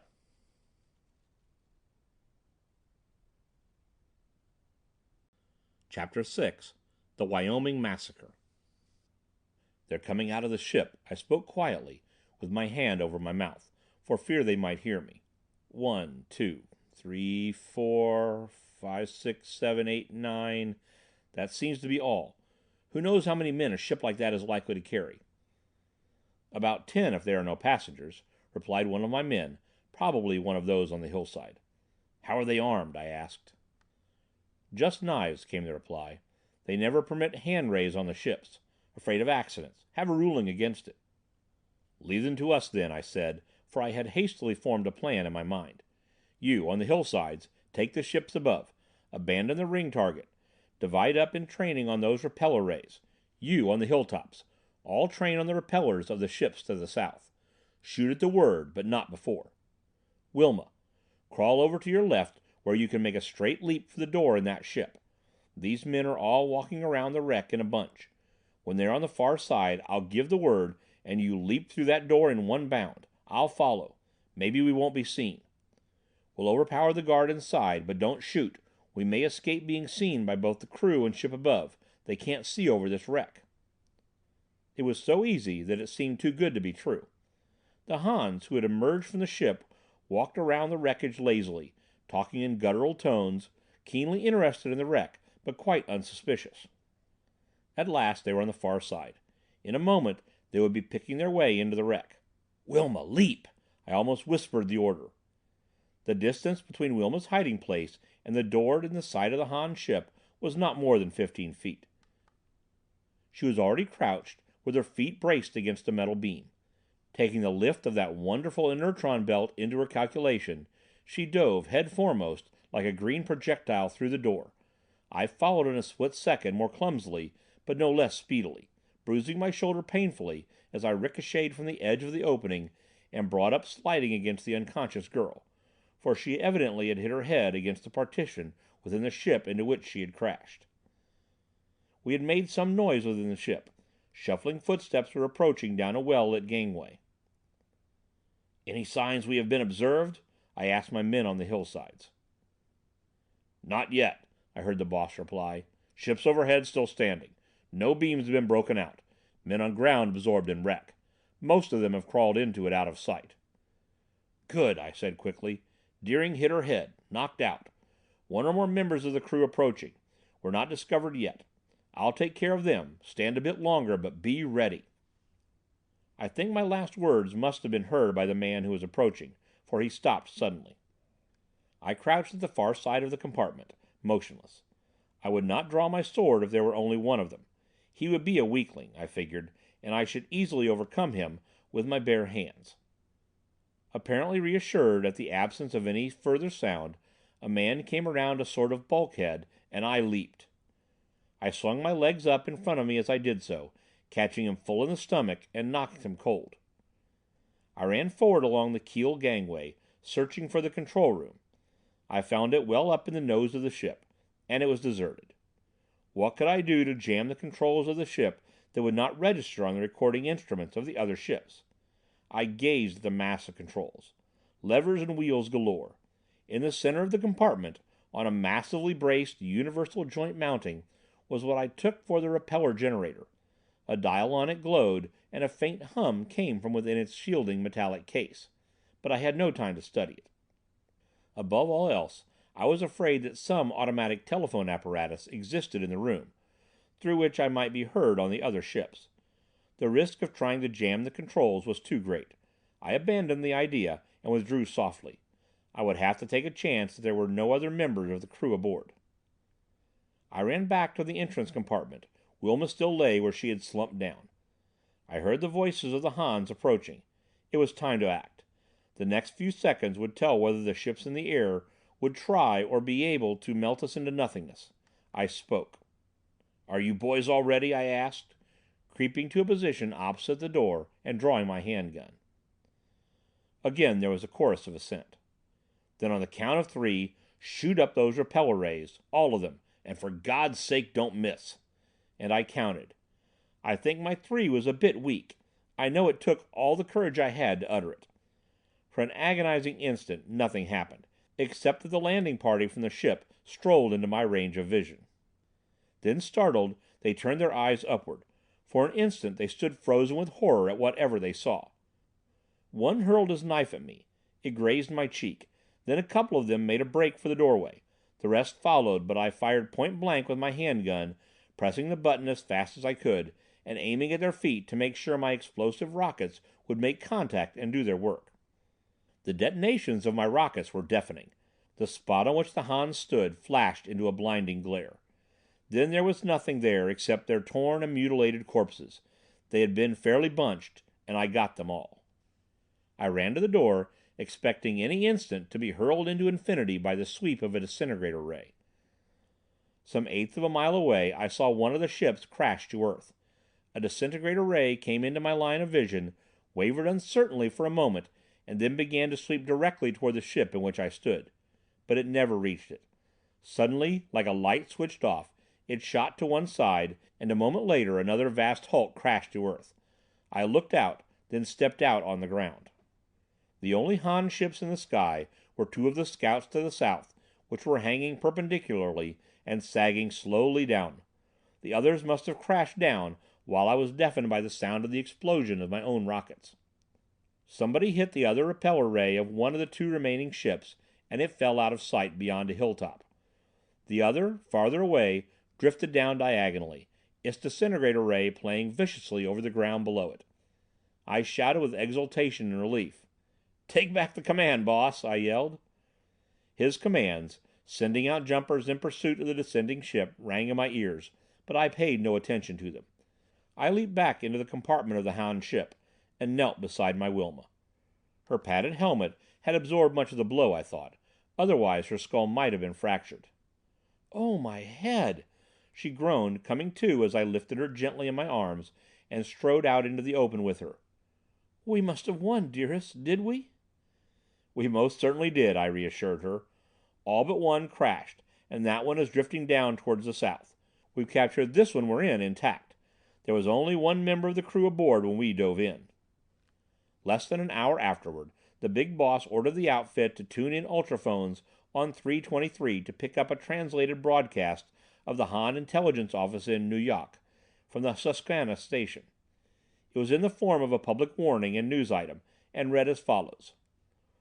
"This is Public Intelligence Office, New York, broadcasting warning to navigators of private ships and news of public interest. The squadron of 7 ships which left New York this morning to investigate the recent destruction of the GK-984 in the Wyoming Valley has been destroyed by a series of mysterious explosions similar to those which wrecked the GK-984. The phones, viewplates, and all other signaling devices of 5 of the 7 ships ceased operating suddenly at approximately the same moment, about 7:49. According to the Han system of reckoning time, 7 and 4/9 after midnight. After violent disturbances, the location finders went out of operation. Electroactivity registers applied to the territory of the Wyoming Valley remain dead. The Intelligence Office has no indication of the kind of disaster which overtook the squadron, except certain evidences of explosive phenomena similar to those in the case of the GK-984, which recently went dead while beaming the valley in a systematic effort to wipe out the works and camps of the tribesmen. The office considers as obvious the deduction that the tribesmen have developed a new and as yet undetermined technique of attack on airships, and has recommended to the Heaven-Born that immediate and unlimited authority be given to the Navigation Intelligence Division to make an investigation of this technique and develop a defense against it. In the meantime, it urges that private navigators avoid this territory in particular, and in general hold as closely as possible to the official intercity routes, which now are being patrolled by the entire force of the military office, which is beaming the routes generously to a width of 10 miles. The military office reports that it is at present considering no retaliatory raids against the tribesmen. With the Navigation Intelligence Division, it holds that unless further evidence of the nature of the disaster is developed in the near future, the public interest will be better served, and at smaller cost of life, by a scientific research than by attempts at retaliation, which may bring destruction on all ships engaged therein. So unless further evidence actually is developed, or the heaven-born orders to the contrary, the military will hold to a defensive policy. Unofficial intimations from Lo-Tan are to the effect that the Heaven Council has the matter under consideration. The Navigation Intelligence Office permits the broadcast of the following condensation of its detailed observations. The squadron proceeded to a position above the Wyoming Valley where the wreck of the GK-984 was known to be, from the record of its location finder before it went dead recently. There the bottom projectoscope relays of all ships registered the wreck of the GK-984. Teleprojectoscope views of the wreck and the Bull of the Valley showed no evidence of the presence of tribesmen. Neither ship registers nor base registers showed any indication of electroactivity except from the squadron itself. On orders from the base squadron commander, the LD-248, LK-745, and LG-25 scouted southward at 3,000 feet. The GK-43, GK-981, and GK-220 stood above at 2,500 feet, and the GK-18 landed to permit personal inspection of the wreck by the Science Committee. The party debarked, leaving one man on board in the control cabin. He set all projectoscopes at universal focus except RB3. This meant the third projectoscope from the bow of the ship on the right-hand side of the lower deck, with which he followed the landing group as it walked around the wreck. The first abnormal phenomenon recorded by any of the instruments at base was that relayed automatically from projectoscope RB4 of the GK-18, which, as the party disappeared from view in back of the wreck, recorded two green missiles of roughly cylindrical shape projected from the wreckage into the landing compartment of the ship. At such close range, these were not clearly defined, owing to the universal focus at which the projectoscope was set. The base captain of GK-18 at once ordered the man in the control room to investigate, and saw him leave the control room in compliance with this order. An instant later, confused sounds reached the control room electrophone, such as might be made by a man falling heavily, and footsteps reapproached the control room, a figure entering and leaving the control room hurriedly. The base captain now believes, and the stills of the photo record support his belief, that this was not the crew member who had been left in the control room.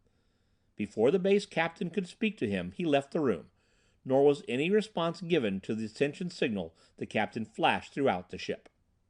At this point, projectoscope RB3 of the ship, now out of focus control, dimly showed the landing party walking back toward the ship. RB4 showed it more clearly. Then, on both these instruments, a number of blinding explosives in rapid succession were seen, and the electrophone relays registered terrific concussions. The ship's electronic apparatus and projectoscope's apparatus went dead. Reports of the other ship's base observers and executives, backed by the photo records, showed the explosions as taking place in the midst of the landing party as it returned, evidently unsuspicious, to the ship. Then, in rapid succession, they indicate that terrific explosions occurred inside and outside the three ships standing above, close to their rep ray generators, and all signals from these ships thereupon went dead. Of the three ships scouting to the south, the LD-248 suffered an identical fate, at the same moment. Its records add little to the knowledge of the disaster, but with the LK-745 and the LG-25 it was different. The relay instruments of the LK-745 indicated the destruction by an explosion of the rear rep ray generator, and that the ship hung stern down for a short space, swinging like a pendulum. The forward viewplates and indicators did not cease functioning, but their records are chaotic, except for one projectoscope still, which shows the Bull of the Valley and the GK-981 falling, but no visible evidence of tribesmen. The control room viewplate is also a chaotic record of the ship's crew tumbling and falling to the rear wall. Then the forward rep ray generator exploded, and all signals went dead. The fate of the LG-25 was somewhat similar, except that this ship hung nose down and drifted on the wind southward as it slowly descended out of control. As its control room was shattered, verbal action from its action captain was precluded. The record of the interior rear viewplate shows members of the crew climbing toward the rear rep ray generator in an attempt to establish manual control of it and increase the lift. The projectoscope relays swinging in wide arcs, recorded little of value except at the ends of their swings. One of these, from a machine which happened to be set in telescopic focus, shows several views of great value in picturing the falls of the other ships, and all of the rear projectoscope records enable the reconstruction in detail of the pendulum and torsional movements of the ship and its sag towards the earth, but none of the views showing the forest below contained any indication of tribesmen's presence. A final explosion put this ship out of commission at a height of 1,000 feet, and at a point 4 miles south by east of the center of the valley. The message ended with a repetition of the warning to other airmen to avoid the valley. End of Chapter 6.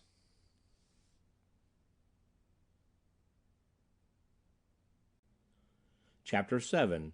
Incredible Treason. After receiving this report, and reassurances of support from the big bosses of the neighboring gangs, Hart determined to re-establish the Wyoming Valley community. A careful survey of the territory showed that it was only the northern sections and slopes that had been beamed by the first Han ship. The synthetic fabrics plant had been partially wiped out, though the lower levels underground had not been reached by the disc beam. The forest screen above it, however, had been annihilated, and it was determined to abandon it, after removing all usable machinery and evidences of the processes that might be of interest to the Han scientists should they return to the valley in the future. The ammunition plant and the rocket ship plant, which had just been about to start operation at the time of the raid, were intact, as were the other important plants. Hart brought the Camboss up from the Susquehanna Works and laid out new camp locations, scattering them farther to the south and avoiding ground which had been seared by the Han beams and the immediate locations of the Han wrecks.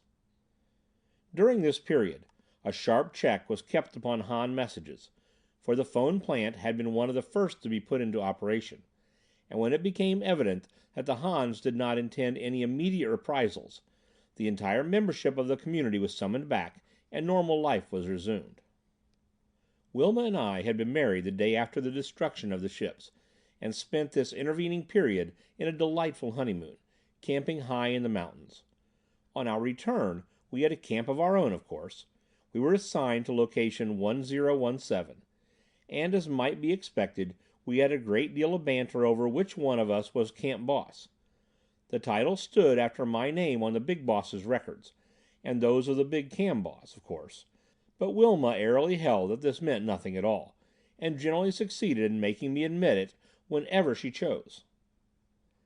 I found myself a full-fledged member of the gang now, for I had elected to search no further for a permanent alliance.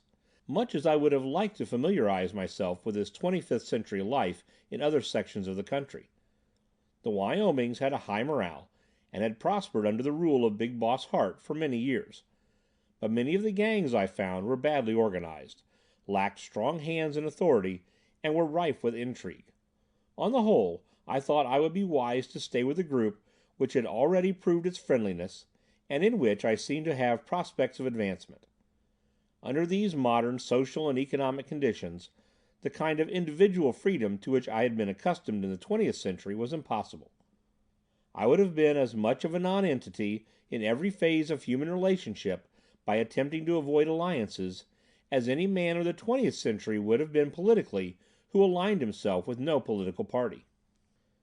This entire modern life, it appeared to me, judging from my ancient viewpoint, was organized along what I called political lines, and in this connection it amused me to notice how universal had become the use of the word boss. The leader, the person in charge or authority over anything, was a boss.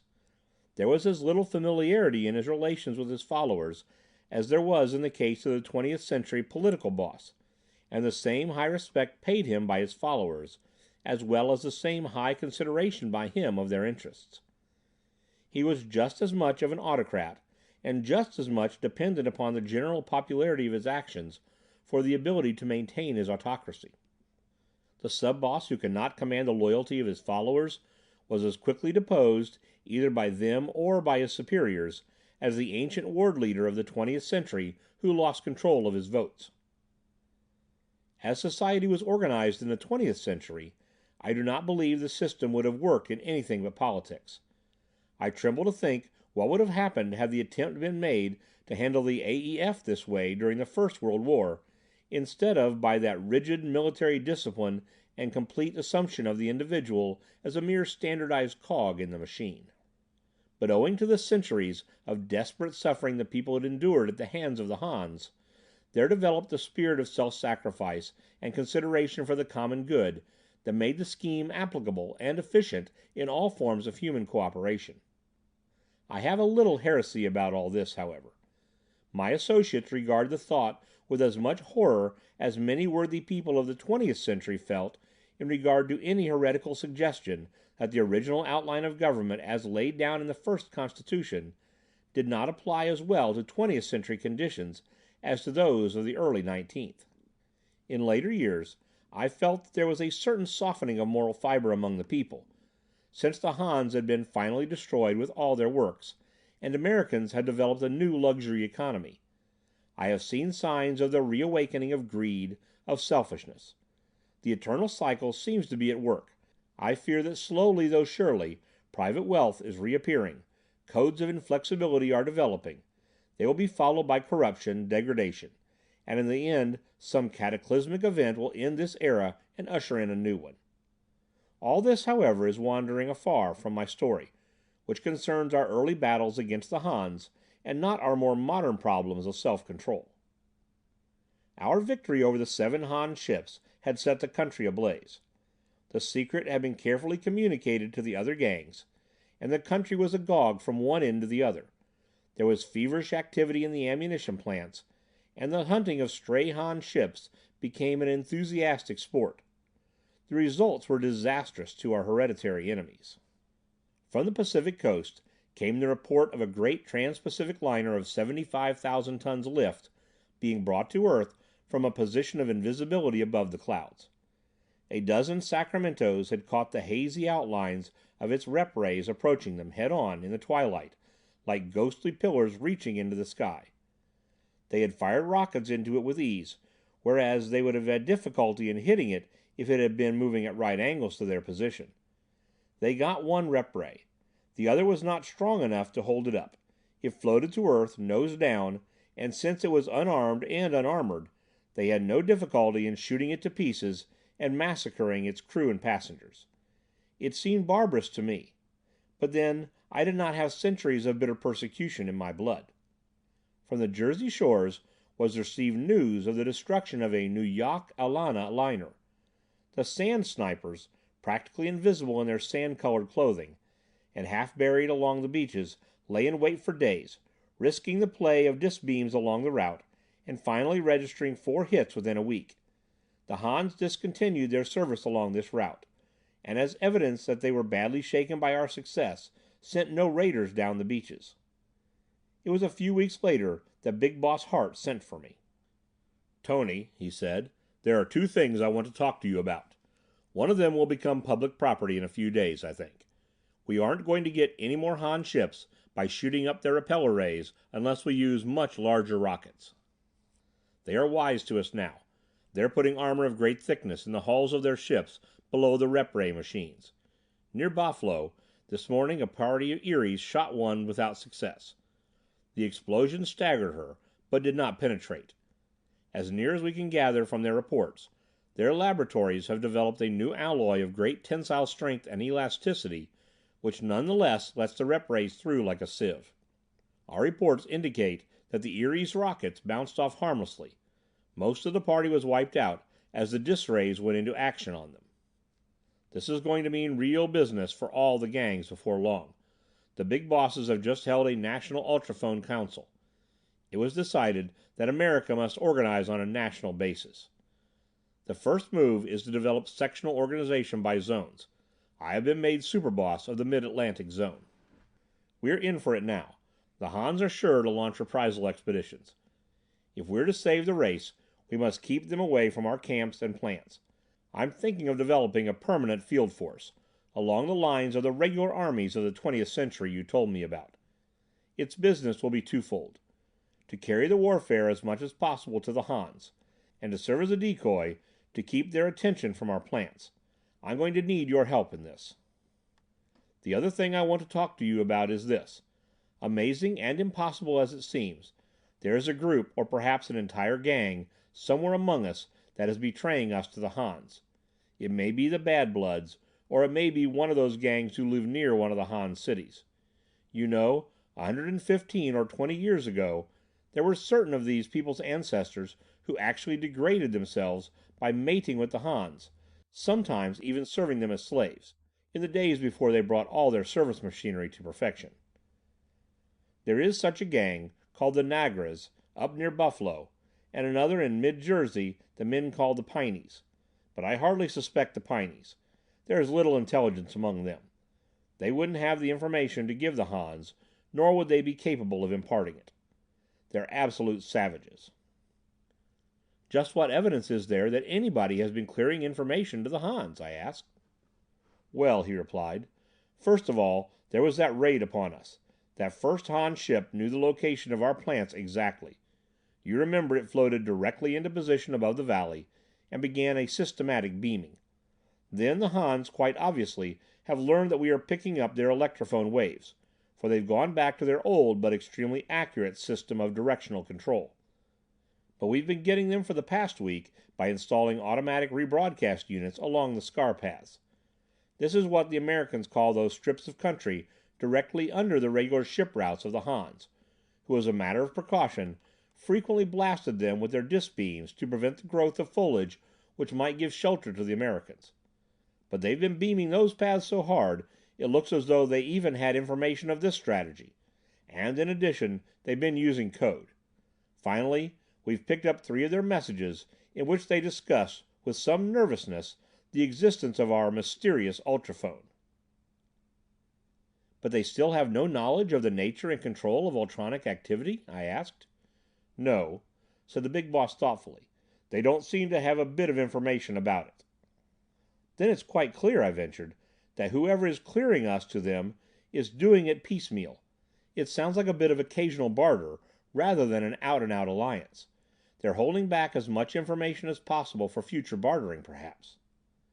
Yes, Hart said, and it isn't information the Hans are giving in return, but some form of goods or privilege. The trick would be to locate the goods.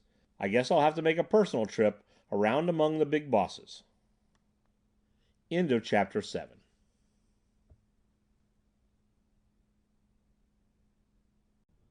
Chapter 8. The Han City. This conversation set me thinking. All of the Han electrophone intercommunication had been an open record to the Americans for a good many years, and the Hans were just finding it out. For centuries they had not regarded us as any sort of a menace. Unquestionably, it never occurred to them to secrete their own records. Somewhere in New York or Buffalo, or possibly in Lowtown itself, the record of this traitorous transaction will be more or less openly filed. If we could only get at it. I wondered if a raid might not be possible. Bill Hearn and I talked it over with our Han Affairs boss and his experts. There ensued several days of research in which the Han records of the entire decade were scanned and analyzed. In the end, they picked out a mass of detail and fitted it together into a very definite picture of the great central filing office of the Hans in New York, where the entire mass of official records was kept, constantly available for instant projectoscoping to any of the city's offices, and of the system by which the information was filed. The attempt began to look feasible, though Hart instantly turned the idea down when I first presented it to him. It was unthinkable, he said. Sheer suicide. But in the end I persuaded him. I will need, I said, Blash, who is thoroughly familiar with the Han library system, Bert Gaunt, who for years has specialized on their military offices, Bill Barker, the race specialist, and the best swooper pilot we have. Swoopers are one-man and two-man ships, developed by the Americans, with skeleton backbones of inertron, during the war painted green for invisibility against the green forests below, and bellies of clear ultron. "That will be Mort Gibbons," said Hart. "We've only got 3 swoopers left, Tony, but I'll risk one of them if you and the others will voluntarily risk your existences. But mind, I won't urge or order one of you to go. I'll spread the word to every plant boss at once to give you anything and everything you need in the way of equipment."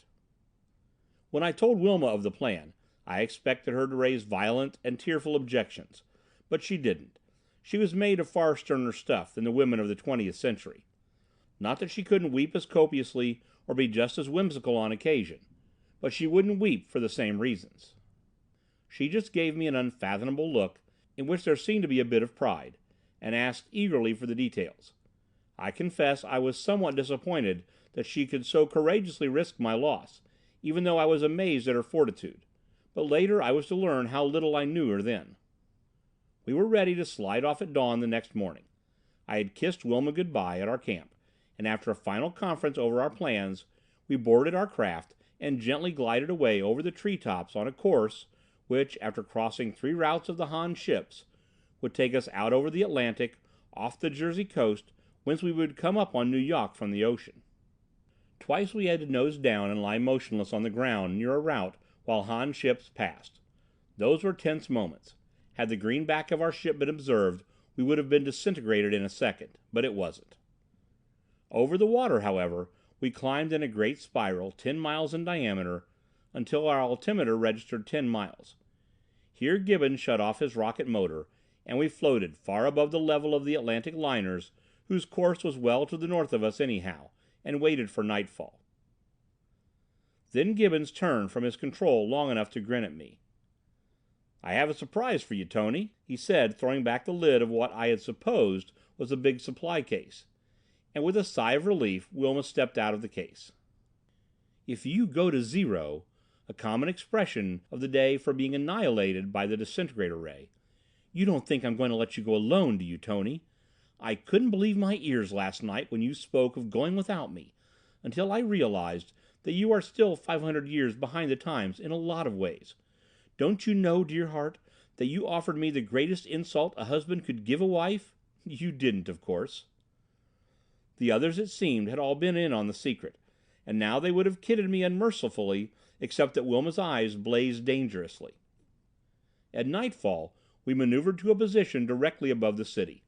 This took some time and calculation on the part of Bill Barker, who explained to me that he had to determine our point by ultronic bearings. The slightest resort to an electronic instrument, he feared, might be detected by our enemies' locators. In fact, we did not dare bring our swooper any lower than 5 miles, for fear that its capacity might be reflected in their instruments.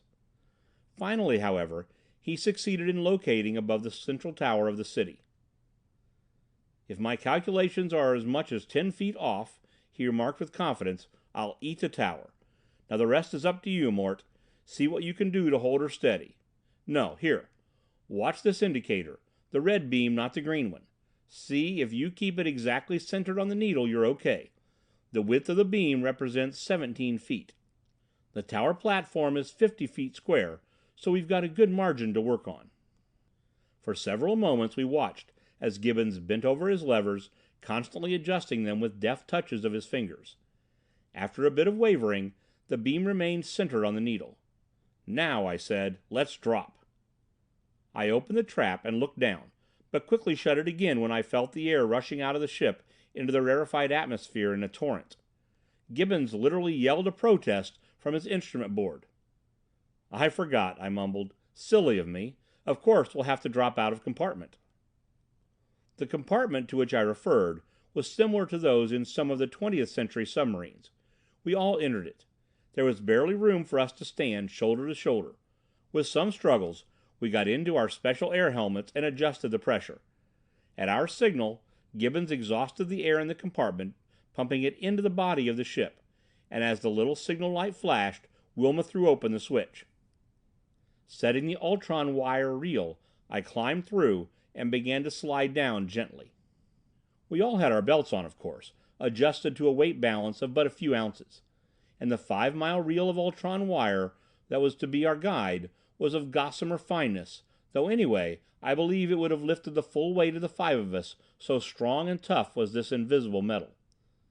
As an extra precaution, since the wire was of the purest metal and therefore totally invisible even in daylight, we all had our belts hooked on small rings that slid down the wire.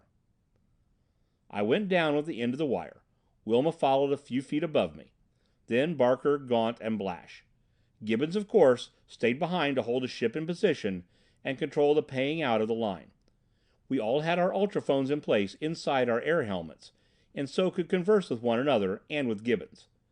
But at Wilma's suggestion, although we would have liked to let the big boss listen in, we kept them adjusted to short-range work, for fear that those who had been clearing with the Hans, and against whom we were on a raid for evidence, might also pick up our conversation. We had no fear that the Hans would hear us. In fact, we had the added advantage that, even after we landed, we could converse freely without danger of their hearing our voices through our air helmets. For a while I could see nothing below but utter darkness. Then I realized, from the feel of the air as much as from anything, that we were sinking through a cloud layer. We passed through 2 more cloud layers before anything was visible to us. Then there came under my gaze, about 2 miles below, one of the most beautiful sights I had ever seen. The soft yet brilliant radiance of the great Han city of Nu Yok. Every foot of its structural members seemed to glow with a wonderful incandescence, tower piled upon tower, and all built on the vast base mass of the city, which, so I had been told, sheered upward from the surface of the rivers to a height of 728 levels. The city, I noticed with some surprise, did not cover anything like the same area as the New York of the 20th century. It occupied, as a matter of fact, only the lower half of Manhattan Island, with one section straddling the East River and spreading out sufficiently over what once had been Brooklyn to provide berths for the great liners and other aircraft. Straight beneath my feet was a tiny dark patch. It seemed the only spot in the entire city that was not aflame with radiance. This was the central tower, in the top floors of which were housed the vast library of record files and the main projectoscope plant. "You can shoot the wire now." I ultrophoned Gibbons and let go the little weighted knob. It dropped like a plummet, and we followed with considerable speed, but braking our descent with gloved hands sufficiently to see whether the knob, on which a faint light glowed as a signal for ourselves, might be observed by any Han guard or night prowler. Apparently it was not, and we again shot down with accelerated speed. We landed on the roof of the tower without any mishap, and fortunately for our plan, in darkness. Since there was nothing above it on which it would have been worth while to shed illumination, or from which there was any need to observe it, the Hans had neglected to light the tower roof, or indeed to occupy it at all. This was the reason we had selected it as our landing place. As soon as Gibbons had our word, he extinguished the knob light, and the knob as well as the wire became totally invisible. At our ultrophoned word he would light it again. "No gunplay now," I warned. "Swords only, and then only if absolutely necessary." Closely bunched, and treading as lightly as only inertron-belted people could, we made our way cautiously through a door and down an inclined plane to the floor below, where Gaunt and Blash assured us the military offices were located. Twice Barker cautioned us to stop, as we were about to pass in front of mirror-like windows in the passage wall, and flattening ourselves to the floor, we crawled past them. "Projectoscopes," he said, "probably on automatic record only at this time of night. Still, we don't want to leave any records for them to study after we're gone." "Were you ever here before?" I asked. "No," he replied, "but I haven't been studying their electrophone communications for 7 years without being able to recognize these machines when I run across them." End of Chapter 8.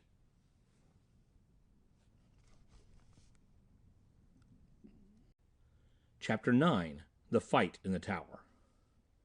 So far we had not laid eyes on a Han. The tower seemed deserted. Blash and Gaunt, however, assured me that there would be at least one man on duty in the military offices, though he would probably be asleep, and 2 or 3 in the library proper and the projectoscope plant. "We've got to put them out of commission," I said. "Did you bring the dope cans, Wilma?" "Yes," she said. 2 for each. Here." And she distributed them. We were now 2 levels below the roof, and at the point where we were to separate. I did not want to let Wilma out of my sight, but it was necessary. According to our plan, Barker was to make his way to the projectoscope plant, Blash and I to the library, and Wilma and Gaunt to the military office. Blash and I traversed a long corridor, and paused at the great arched doorway of the library. Cautiously we peered in. Seated at 3 great switchboards were library operatives. Occasionally One of them would reach lazily for a lever, or sleepily push a button, as little numbered lights winked on and off. They were answering calls for electrograph and viewplate records on all sorts of subjects from all sections of the city. I apprised my companions of the situation. "Better wait a bit," Blash added.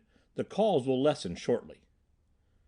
Wilma reported an officer in the military office sound asleep. "Give him the can, then," I said. Barker was to do nothing more than keep watch in the projectoscope plant, and a few moments later he reported himself well concealed, with a splendid view of the floor. "I think we can take a chance now," Blash said to me, and at my nod he opened the lid of his dope can. Of course the fumes did not affect us through our helmets. They were absolutely without odor or visibility, and in a few seconds the librarians were unconscious. We stepped into the room. There ensued considerable cautious observation and experiment on the part of Gaunt, working from the military office, and Blash in the library, while Wilma and I, with drawn swords and sharply attuned microphones, stood guard and occasionally patrolled nearby corridors. "I hear something approaching," Wilma said after a bit, with excitement in her voice. "It's a soft gliding sound." "That's an elevator somewhere," Barker cut in from the projectoscope floor. "Can you locate it? I can't hear it." "It's to the east of me," she replied. "And to my west," said I, faintly catching it. "It's between us, Wilma, and nearer you than me. Be careful. Have you got any information yet, Blash and Gaunt?" "Getting it now," one of them replied. "Give us 2 minutes more." "Keep at it then," I said. "We'll guard." The soft gliding sound ceased. "I think it's very close to me," Wilma almost whispered. "Come closer, Tony. I have a feeling something is going to happen. I've never known my nerves to get taut like this without reason." In some alarm I launched myself down the corridor in a great leap toward the intersection whence I knew I could see her. In the middle of my leap my ultrophone registered her gasp of alarm. The next instant I glided to a stop at the intersection to see Wilma backing toward the door of the military office, her sword red with blood, and an inert form on the corridor floor. 2 other Hans were circling to either side of her with wicked-looking knives, while a third, evidently a high officer judging by the resplendence of his garb, tugged desperately to get an electrophone instrument out of a bulky pocket. If he ever gave the alarm, there was no telling what might happen to us. I was at least 70 feet away, but I crouched low and sprang with every bit of strength in my legs. It would be more correct to say that I dived, for I reached the fellow head on with no attempt to draw my legs beneath me. Some instinct must have warned him, for he turned suddenly as I hurtled close to him, but by this time I had sunk close to the floor and had stiffened myself rigidly lest a dragging knee or foot might just prevent my reaching him. I brought my blade upward and over. It was a vicious slash that laid him open, bisecting him from groin to chin, and his dead body toppled down on me as I slid to a tangled stop. The other 2, startled, turned. Wilma leaped at one and struck him down with a side slash. I looked up at this instant, and the dazed fear on his face at the length of her leap registered vividly. The Hans knew nothing of our inertron belts, it seemed, and these leaps and dives of ours filled them with terror. As I rose to my feet, a gory mess, Wilma, with a poise and speed which I found time to admire even in this crisis, again leaped. This time she dove head first as I had done and, with a beautifully executed thrust, ran the last Han through the throat. Uncertainly she scrambled to her feet, staggered queerly, and then sank gently prone on the corridor. She had fainted. At this juncture Blash and Gaunt reported with elation that they had the record we wanted. "Back to the roof, everybody," I ordered as I picked Wilma up in my arms. With her inertron belt she felt light as a feather. Gaunt joined me at once from the military office, and at the intersection of the corridor we came upon Blash waiting for us. Barker, however, was not in evidence. "Where are you, Barker?" I called. "Go ahead," he replied. "I'll be with you on the roof at once." We came out in the open without any further mishap, and I instructed Gibbons in the ship to light the knob on the end of the ultron wire. It flashed dully a few feet away from us. Just how he had maneuvered the ship to keep our end of the line in position without its swinging in a tremendous arc, I never have been able to understand. Had not the night been an unusually still one, he could not have checked the initial pendulum-like movements.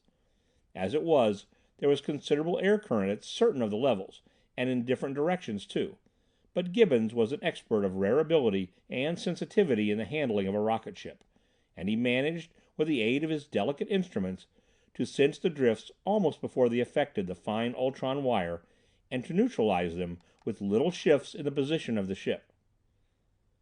Blash and Gaunt fastened their rings to the wire, and I hooked my own and Wilma's on too, but on looking around I found Barker was still missing.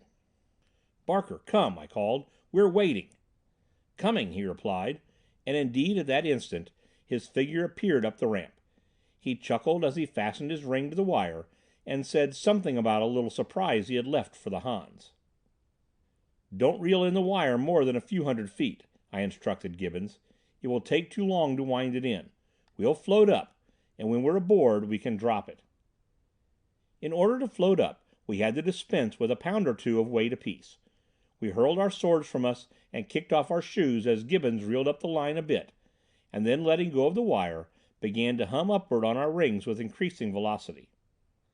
The rush of air brought Wilma to, and I hastily explained to her that we had been successful. Receding far below us now, I could see our dully shining knob swinging to and fro in an ever-widening arc, as it crossed and recrossed the black square of the tower roof. As an extra precaution, I ordered Gibbons to shut off the light, and to show one from the belly of the ship, for so great was our speed now that I began to fear we would have difficulty in checking ourselves. We were literally falling upward, and with terrific acceleration. Fortunately, we had several minutes in which to solve this difficulty which none of us, strangely enough, had foreseen. It was Gibbons who found the answer. "You'll be all right if all of you grab the wire tight when I give the word," he said. "First, I'll start reeling it in at full speed. You won't get much of a jar, and then I'll decrease its speed again gradually, and its weight will hold you back. Are you ready? 1, 2, 3." We all grabbed tightly with our gloved hands as he gave the word.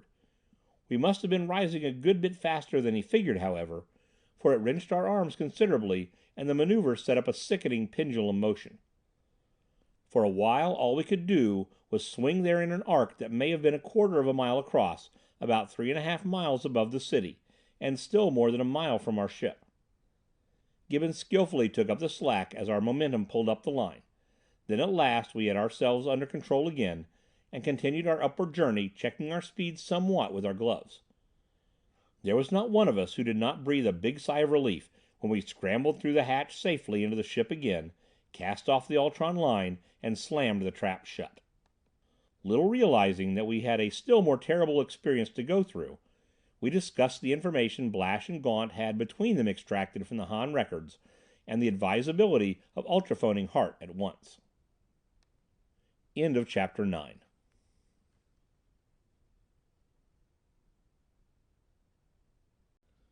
Chapter 10: The Walls of Hell. The traitors were, it seemed, a degenerate gang of Americans, located a few miles north of New York on the wooded banks of the Hudson, the Sinsings. They had exchanged scraps of information to the Hans in return for several old repeller ray machines, and the privilege of tuning in on the Han electronic power broadcast for their operation, provided their ships agreed to subject themselves to the orders of the Han traffic office while aloft. The rest wanted to ultrophone their news at once, since there was always danger that we might never get back to the gang with it. I objected, however. The Sinsings would be likely to pick up our message. Even if we used the directional projector, they might have scouts out to the west and south in the big inner-city stretches of country. They would flee to New York and escape the punishment they merited. It seemed to be vitally important that they should not, for the sake of example to other weak groups among the American gangs, as well as to prevent a crisis in which they might clear more vital information to the enemy. "Out to the sea again," I ordered Gibbons. "They'll be less likely to look for us in that direction." "Easy, boss, easy," he replied. "Wait until we get up a mile or two more.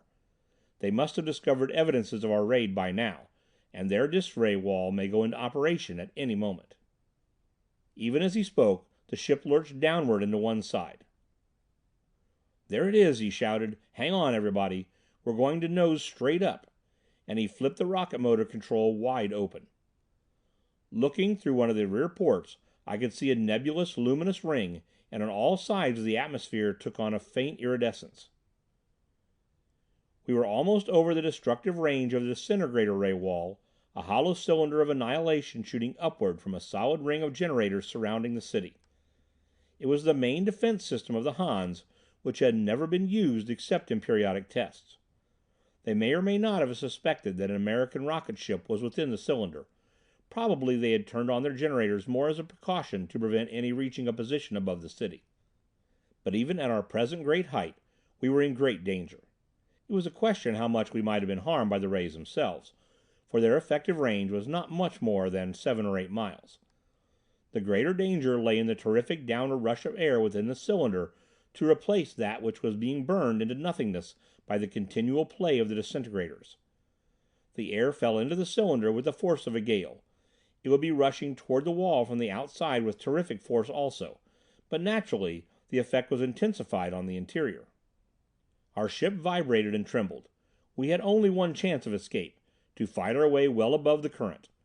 To drift down with it meant ultimately and inevitably to be sucked into the destruction wall at some lower level. But very gradually and jerkily our upward movement, as shown on the indicators, began to increase, and after an hour of desperate struggle we were free of the maelstrom and into the rarefied upper levels. The terror beneath us was now invisible through several layers of cloud formations. Gibbons brought the ship back to an even keel, and drove her eastward into one of the most brilliantly gorgeous sunrises I have ever seen. We described a great circle to the south and west, in a long, easy dive, for he had cut out his rocket motors to save them as much as possible.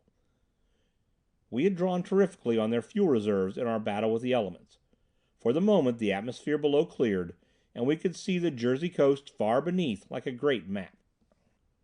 "We're not through yet," remarked Gibbons suddenly, pointing at his periscope and adjusting it to telescopic focus. "A Han ship, and a drop ship at that, and he's seen us. If he whips that beam of his on us, we're done." I gazed fascinated at the viewplate. What I saw was a cigar-shaped ship not dissimilar to our own in design, and from the proportional size of its ports, of about the same size as our swoopers. We learned later that they carried crews, for the most part, of not more than 3 or 4 men. They had streamlined hulls, and tails that embodied universal jointed double fishtail rudders. In operation, they rose to great heights on their powerful repeller rays, then gathered speed either by a straight nose-dive or an inclined dive in which they sometimes used the repeller ray slanted at a sharp angle. He was already above us, though several miles to the north. He could, of course, try to get on our tail and spear us with his beam as he dropped at us from a great height. Suddenly his beam blazed forth in a blinding flash, whipping downward slowly to our right. He went through a peculiar corkscrew-like evolution, evidently maneuvering to bring his beam to bear on us with a spiral motion. Gibbons instantly sent our ship into a series of evolutions that must have looked like those of a frightened hen. Alternately he used the forward and the reverse rocket blasts, and in varying degree. We fluttered, we shot suddenly to right and left, and dropped like a plummet in uncertain movements. But all the time the Han scout dropped toward us, determinedly whipping the air around us with his beam. Once it sliced across beneath us, not more than 100 feet, and we dropped with a jar into the pocket formed by the destruction of the air. He had dropped to within a mile of us, and was coming with the speed of a projectile, when the end came. Gibbons always swore it was sheer luck. Maybe it was, but I like pilots who are lucky that way.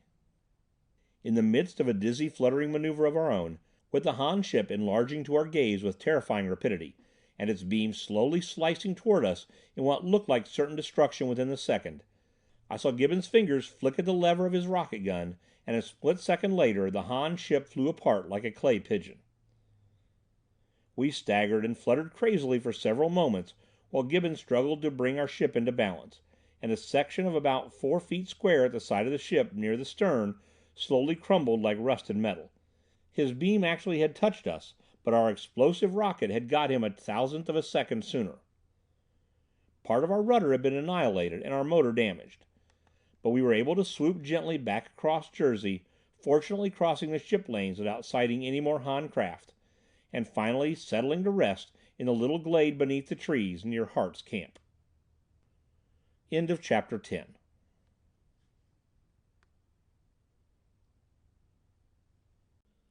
Chapter 11. The New Boss. We had ultrophoned our arrival, and the big boss himself, surrounded by the council, was on hand to welcome us and learn our news. In turn, we were informed that, during the night, a band of raiding bad bloods, disguised under the insignia of the Altunas, a gang some distance to the west of us, had destroyed several of our camps before our people had rallied and driven them off. Their purpose, evidently, had been to embroil us with the Altunas, but fortunately one of our exchanges recognized the bad blood leader, who had been slain. The big boss had mobilized the full raiding force of the gang, and was on the point of heading an expedition for the extermination of the bad bloods. I looked around the grim circle of the sub-bosses, and realized that the fate of America at this moment lay in their hands. Their temper demanded the immediate expenditure of our full effort in revenging ourselves for this raid. But the strategic exigencies, to my mind, quite clearly demanded the instant and absolute extermination of the Sinsings. It might only be a matter of hours, for all we knew, before these degraded people would barter clues to the American ultronic secrets to the Hans. "How large a force do we have?" I asked Hart. "Every man and maid who can be spared," he replied. "That gives us 700 married and unmarried men and 300 girls, more than the entire Bad Blood gang. Every one is equipped with belts, ultrophones, rocket guns and swords, and all fighting mad."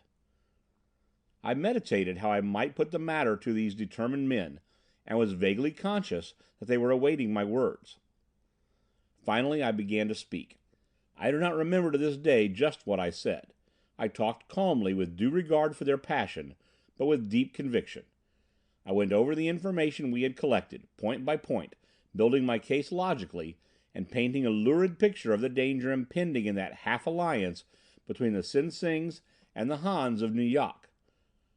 I became impassioned, culminating, I believe, with a vow to proceed single-handed against the hereditary enemies of our race, if the Wyomings were blindly set on placing a gang feud ahead of honor and duty and the hopes of all America. As I concluded, a great calm came over me, as of one detached.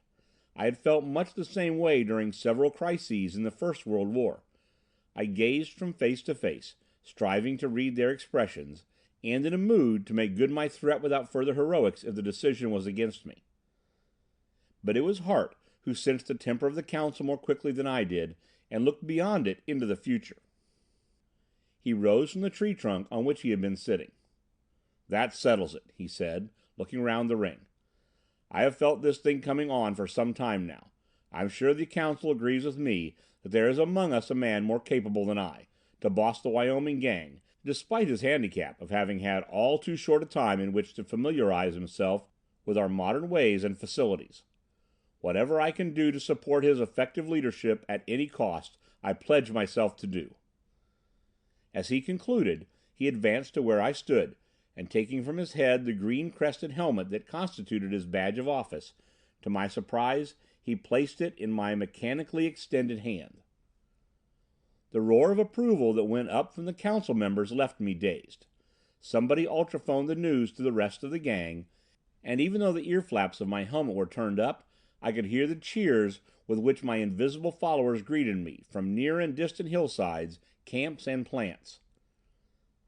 My first move was to make sure that the phone boss, in communicating this news to the members of the gang, had not rebroadcast my talk nor mentioned my plan of shifting the attack from the Bad Bloods to the Sinsings.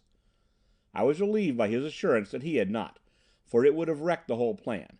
Everything depended upon our ability to surprise the Sinsings. So I pledged the council and my companions to secrecy, and allowed it to be believed that we were about to take to the air and the trees against the Bad Bloods. That outfit must have been badly scared, the way they were burning the ether with ultrophone alibis and propaganda for the benefit of the more distant gangs. It was their old game, and the only method by which they had avoided extermination long ago from their immediate neighbors. These appeals to the spirit of American brotherhood, addressed to gangs too far away to have had the sort of experience with them that had fallen to our lot. I chuckled. Here was another good reason for the shift in my plans. Were we actually to undertake the extermination of the Bad Bloods at once, it would have been a hard job to convince some of the gangs that we had not been precipitate and unjustified. Jealousies and prejudices existed. There were gangs which would give the benefit of the doubt to the Bad Bloods, rather than to ourselves, and the issue was now hopelessly beclouded with the clever lies that were being broadcast in an unceasing stream. But the extermination of the Sinsings would be another thing.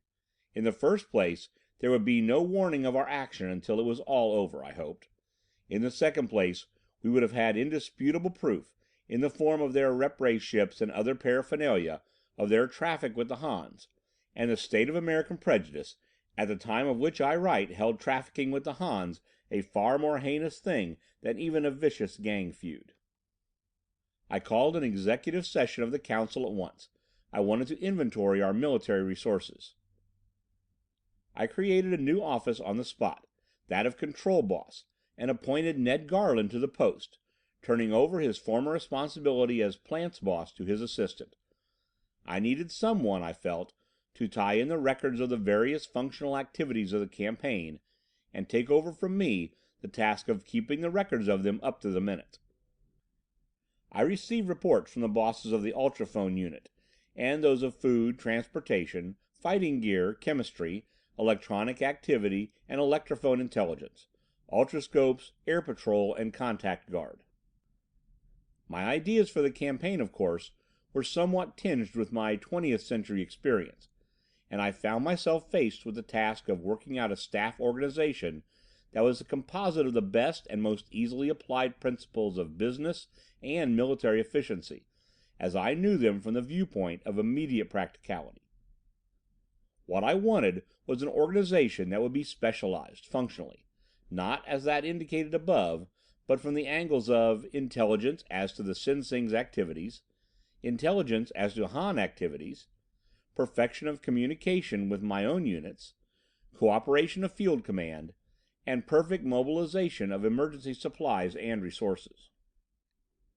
It took several hours of hard work with the council to map out the plan. First, we assigned functional experts and equipment to each division in accordance with its needs. Then these in turn were reassigned by the new division bosses to the field commands as needed, or as independent or headquarters units. The two intelligence divisions were named the White and the Yellow, indicating that one specialized on the American enemy and the other on the Mongolians. The division in charge of our own communications, the assignment of ultrophone frequencies and strengths, and the maintenance of operators and equipment I called Communications. I named Bill Hearn to the post of Field Boss, in charge of the main or undetached fighting units, and to the Resources Division I assigned all responsibility for what few aircraft we had, and all transportation and supply problems I assigned to Resources. The functional bosses stayed with this division. We finally completed our organization with the assignment of liaison representatives among the various divisions as needed. Thus I had a headquarters staff composed of the division bosses, who reported directly to Ned Garland as control boss, or to Wilma as my personal assistant, and each of the division bosses had a small staff of his own. In the final summing up of our personnel and resources, I found we had roughly 1,000 troops, of whom some 350 were in what I call the service divisions, the rest being in Bill Hearn's field division. This latter number, however, was cut down somewhat by the assignment of numerous small units to detached services. Altogether, the actual available fighting force, I figured, would number about 500 by the time we actually went into action. We had only 6 small swoopers, but I had an ingenious plan in my mind, as the result of our little raid on Nu Yok, that would make this sufficient, since the reserves of inertron blocks were larger than I expected to find them. The Resources Division, by packing its supply cases a bit tight, or by slipping in extra blocks of inertron, was able to reduce each to a weight of a few ounces. These easily could be floated and towed by the swooper in any quantity. Hitched to Ultron lines, it would be a virtual impossibility for them to break loose. The entire personnel, of course, was supplied with jumpers, and if each man and girl was careful to adjust balances properly, the entire number could also be towed along through the air, grasping wires of ultron, swinging below the swoopers, or stringing out behind them. There would be nothing tiring about this, because the strain would be no greater than that of carrying 1 or 2 pound weight in the hand, except for air friction at high speeds. But to make doubly sure that we should lose none of our personnel, I gave strict orders that the belts and tow lines should be equipped with rings and hooks. So great was the efficiency of the fundamental organization and discipline of the gang that we got under way at nightfall. One by one the swoopers eased into the air, each followed by its long train or kite tail of humanity and supply cases hanging tightly from its tow line. For convenience, the tow lines were made of an alloy of ultron which, unlike the metal itself, is visible. At first these tails hung downward, but as the ship swung into formation and headed eastward toward the Bad Blood territory, gathering speed they began to string out behind. And swinging low from each ship, on heavily weighted lines, ultrascope, ultrophone, and straight vision observers keenly scanned the countryside, while intelligence men in the swoopers above bent over their instrument boards and viewplates. Leaving Control Boss Ned Garland temporarily in charge of affairs, Wilma and I dropped a weighted line from our ship and slid down about halfway to the under lookouts, that is to say, about 1,000 feet. The sensation of floating swiftly through the air like this, in the absolute security of one's confidence in the inertron belt, was one of never-ending delight to me. We reascended into the swooper as the expedition approached the territory of the Bad Bloods, and directed the preparations for the bombardment. It was part of my plan to appear to carry out the attack as originally planned.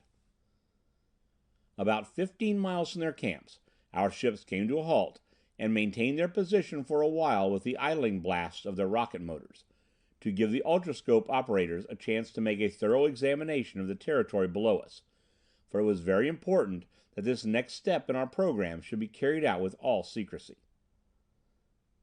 At length they reported the ground below us entirely clear of any appearance of human occupation, and a gun unit of long-range specialists was lowered with a dozen rocket guns, equipped with special automatic devices that the Resources Division had developed at my request, a few hours before our departure.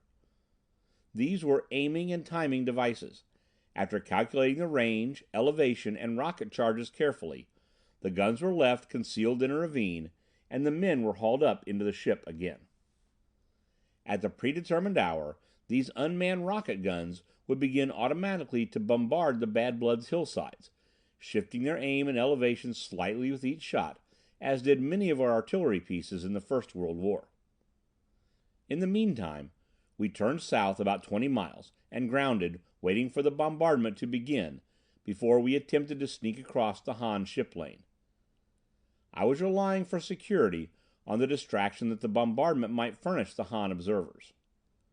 It was tense work waiting, but the affair went through as planned, our squadron drifting across the route high enough to enable the ship's tails of troops and supply cases to clear the ground. In crossing the second ship route, out along the beaches of Jersey, we were not so successful in escaping observation. A Han ship came speeding along at a very low elevation. We caught it on our electronic location and direction finders, and also located it with our ultrascopes, but it came so fast and so low that I thought it best to remain where we had grounded the second time and lie quiet, rather than get under way and cross in front of it. The point was this: while the Hans had no such devices as our ultrascopes, with which we could see in the dark, within certain limitations of course, and their electronic instruments would be virtually useless in uncovering our presence, since all but natural electronic activities were carefully eliminated from our apparatus, except electrophone receivers, which are not easily spotted. The Hans did have some very highly sensitive sound devices which operated with great efficiency in calm weather, so far as sounds emanating from the air were concerned. But the ground roar greatly confused their use of these instruments in the location of specific sounds floating up from the surface of the earth. This ship must have caught some slight noise of ours, however, in its sensitive instruments, for we heard its electronic devices go into play, and picked up the routine report of the noise to its base ship commander. but from the nature of the conversation, I judged they had not identified it, and were in fact more curious about the detonations they were picking up now from the Bad Blood land some 60 miles or so to the west.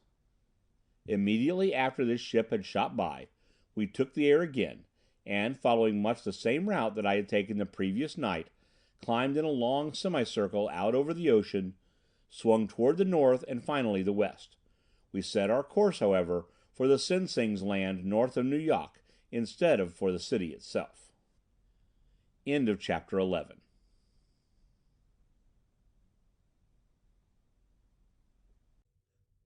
Chapter 12.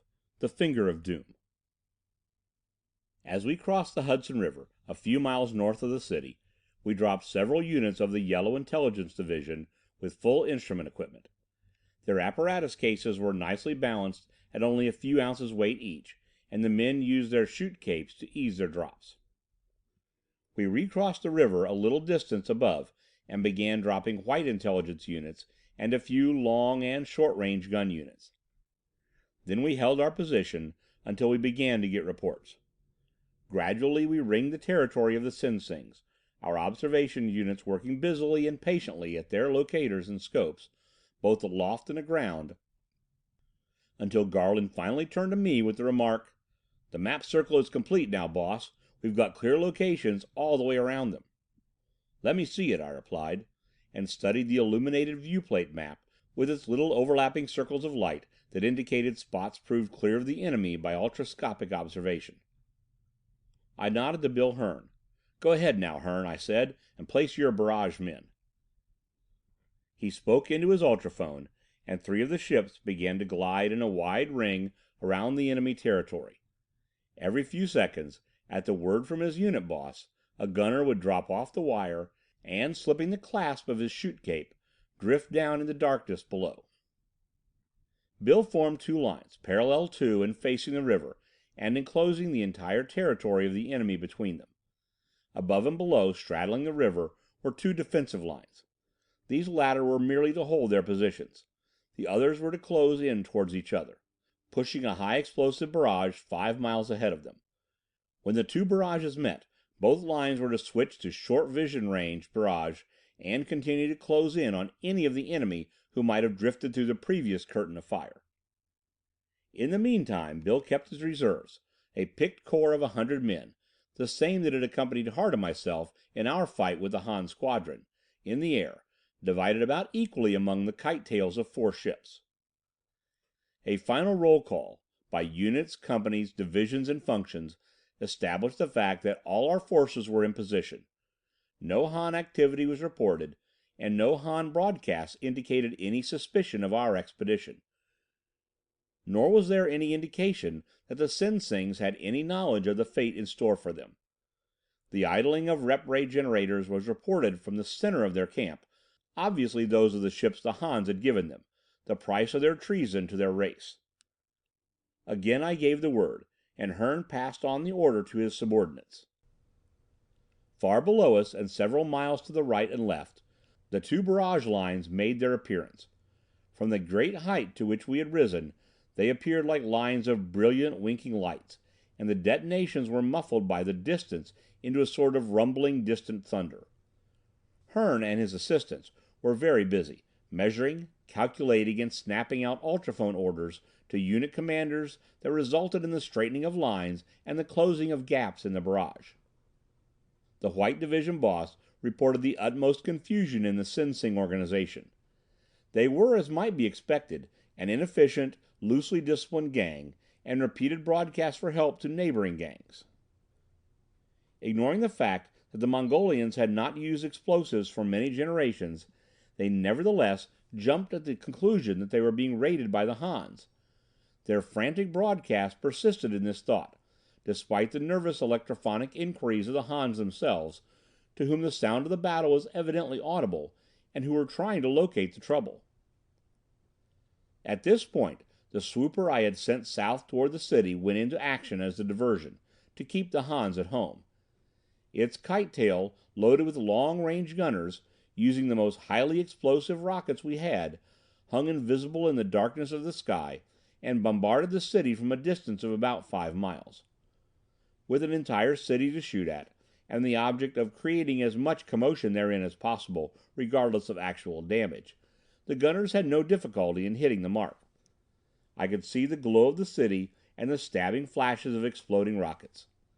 In the end, the Hans, uncertain as to what was going on, fell back on a defensive policy and shot their Hell Cylinder, or wall of upturned disintegrator rays, into operation. That, of course, ended our bombardment of them. The rays were a perfect defense, disintegrating our rockets as they were reached. If they had not sent out ships before turning on the rays, and if they had had none within sufficient radius already in the air, all would be well. I queried Garland on this, but he assured me Yellow Intelligence reported no indications of Han ships nearer than 800 miles. This would probably give us a free hand for a while, since most of their instruments recorded only imperfectly or not at all through the death wall. Requisitioning one of the viewplates of the headquarters ship, and the services of an expert operator, I instructed him to focus on our lines below. I wanted a close-up of the men in action. He began to manipulate his controls, and chaotic shadows moved rapidly across the plate, fading in and out of focus until he reached an adjustment that gave me a picture of the forest floor, apparently 100 feet wide, with the intervening branches and foliage of the trees appearing like shadows that melted into reality a few feet above the ground. I watched one man setting up his long gun with skillful speed. His lips pursed slightly as though he were whistling, as he adjusted the tall tripod on which the long tube was balanced. Swiftly he twirled the knobs controlling the aim and elevation of his piece. Then, lifting a belt of ammunition from the big box, which itself looked heavy enough to break down the spindly tripod, he inserted the end of it in the lock of his tube and touched the proper combination of buttons. Then he stepped aside and occupied himself with peering carefully through the trees ahead.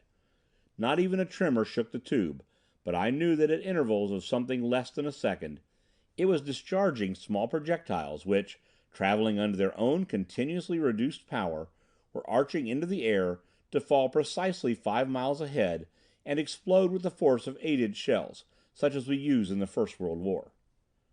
Another gunner, 50 feet to the right of him, waved a hand and called out something to him.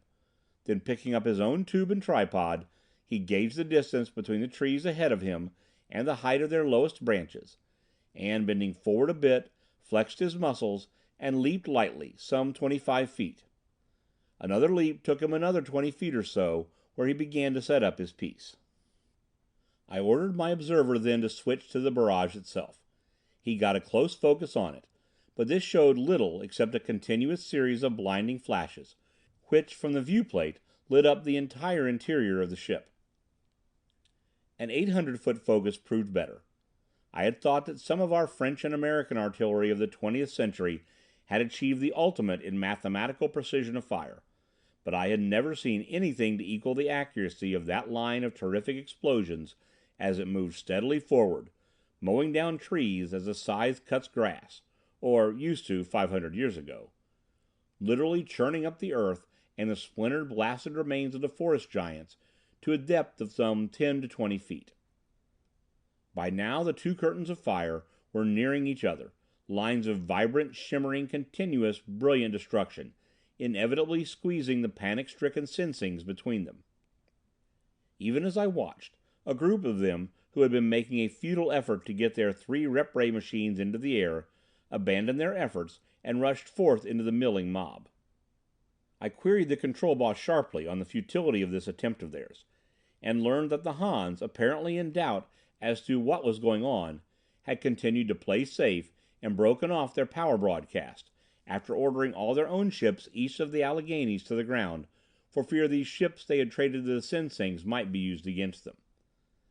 Again I turned to my viewplate, which was still focused on the central section of the Sinsing works. The confusion of the traders was entirely that of fear, for our barrage had not yet reached them. Some of them set up their long-range guns and fired at random over the barrage line, then gave it up. They realized that they had no target to shoot at, no way of knowing whether our gunners were a few hundred feet or several miles beyond it.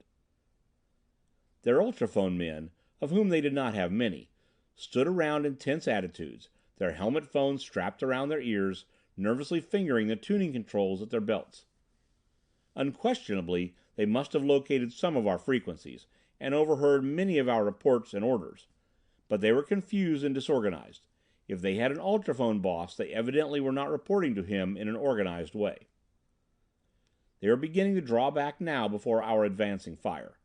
With intermittent desperation, they began to shoot over our barrage again, and the explosions of their rockets flashed at widely scattered points beyond. A few took distance pot shots. Oddly enough, it was our own forces that suffered the first casualties in the battle. Some of these distance shots by chance registered hits, while our men were under strict orders not to exceed their barrage distances. Seen upon the ultrascope viewplate, the battle looked as though it were being fought in daylight, perhaps on a cloudy day, while the explosions of the rockets appeared as flashes of extra brilliance. The two barrage lines were not more than 500 feet apart when the Sinsings resorted to tactics we had not foreseen. We noticed first that they began to lighten themselves by throwing away extra equipment. A few of them in their excitement threw too much away and shot suddenly into the air.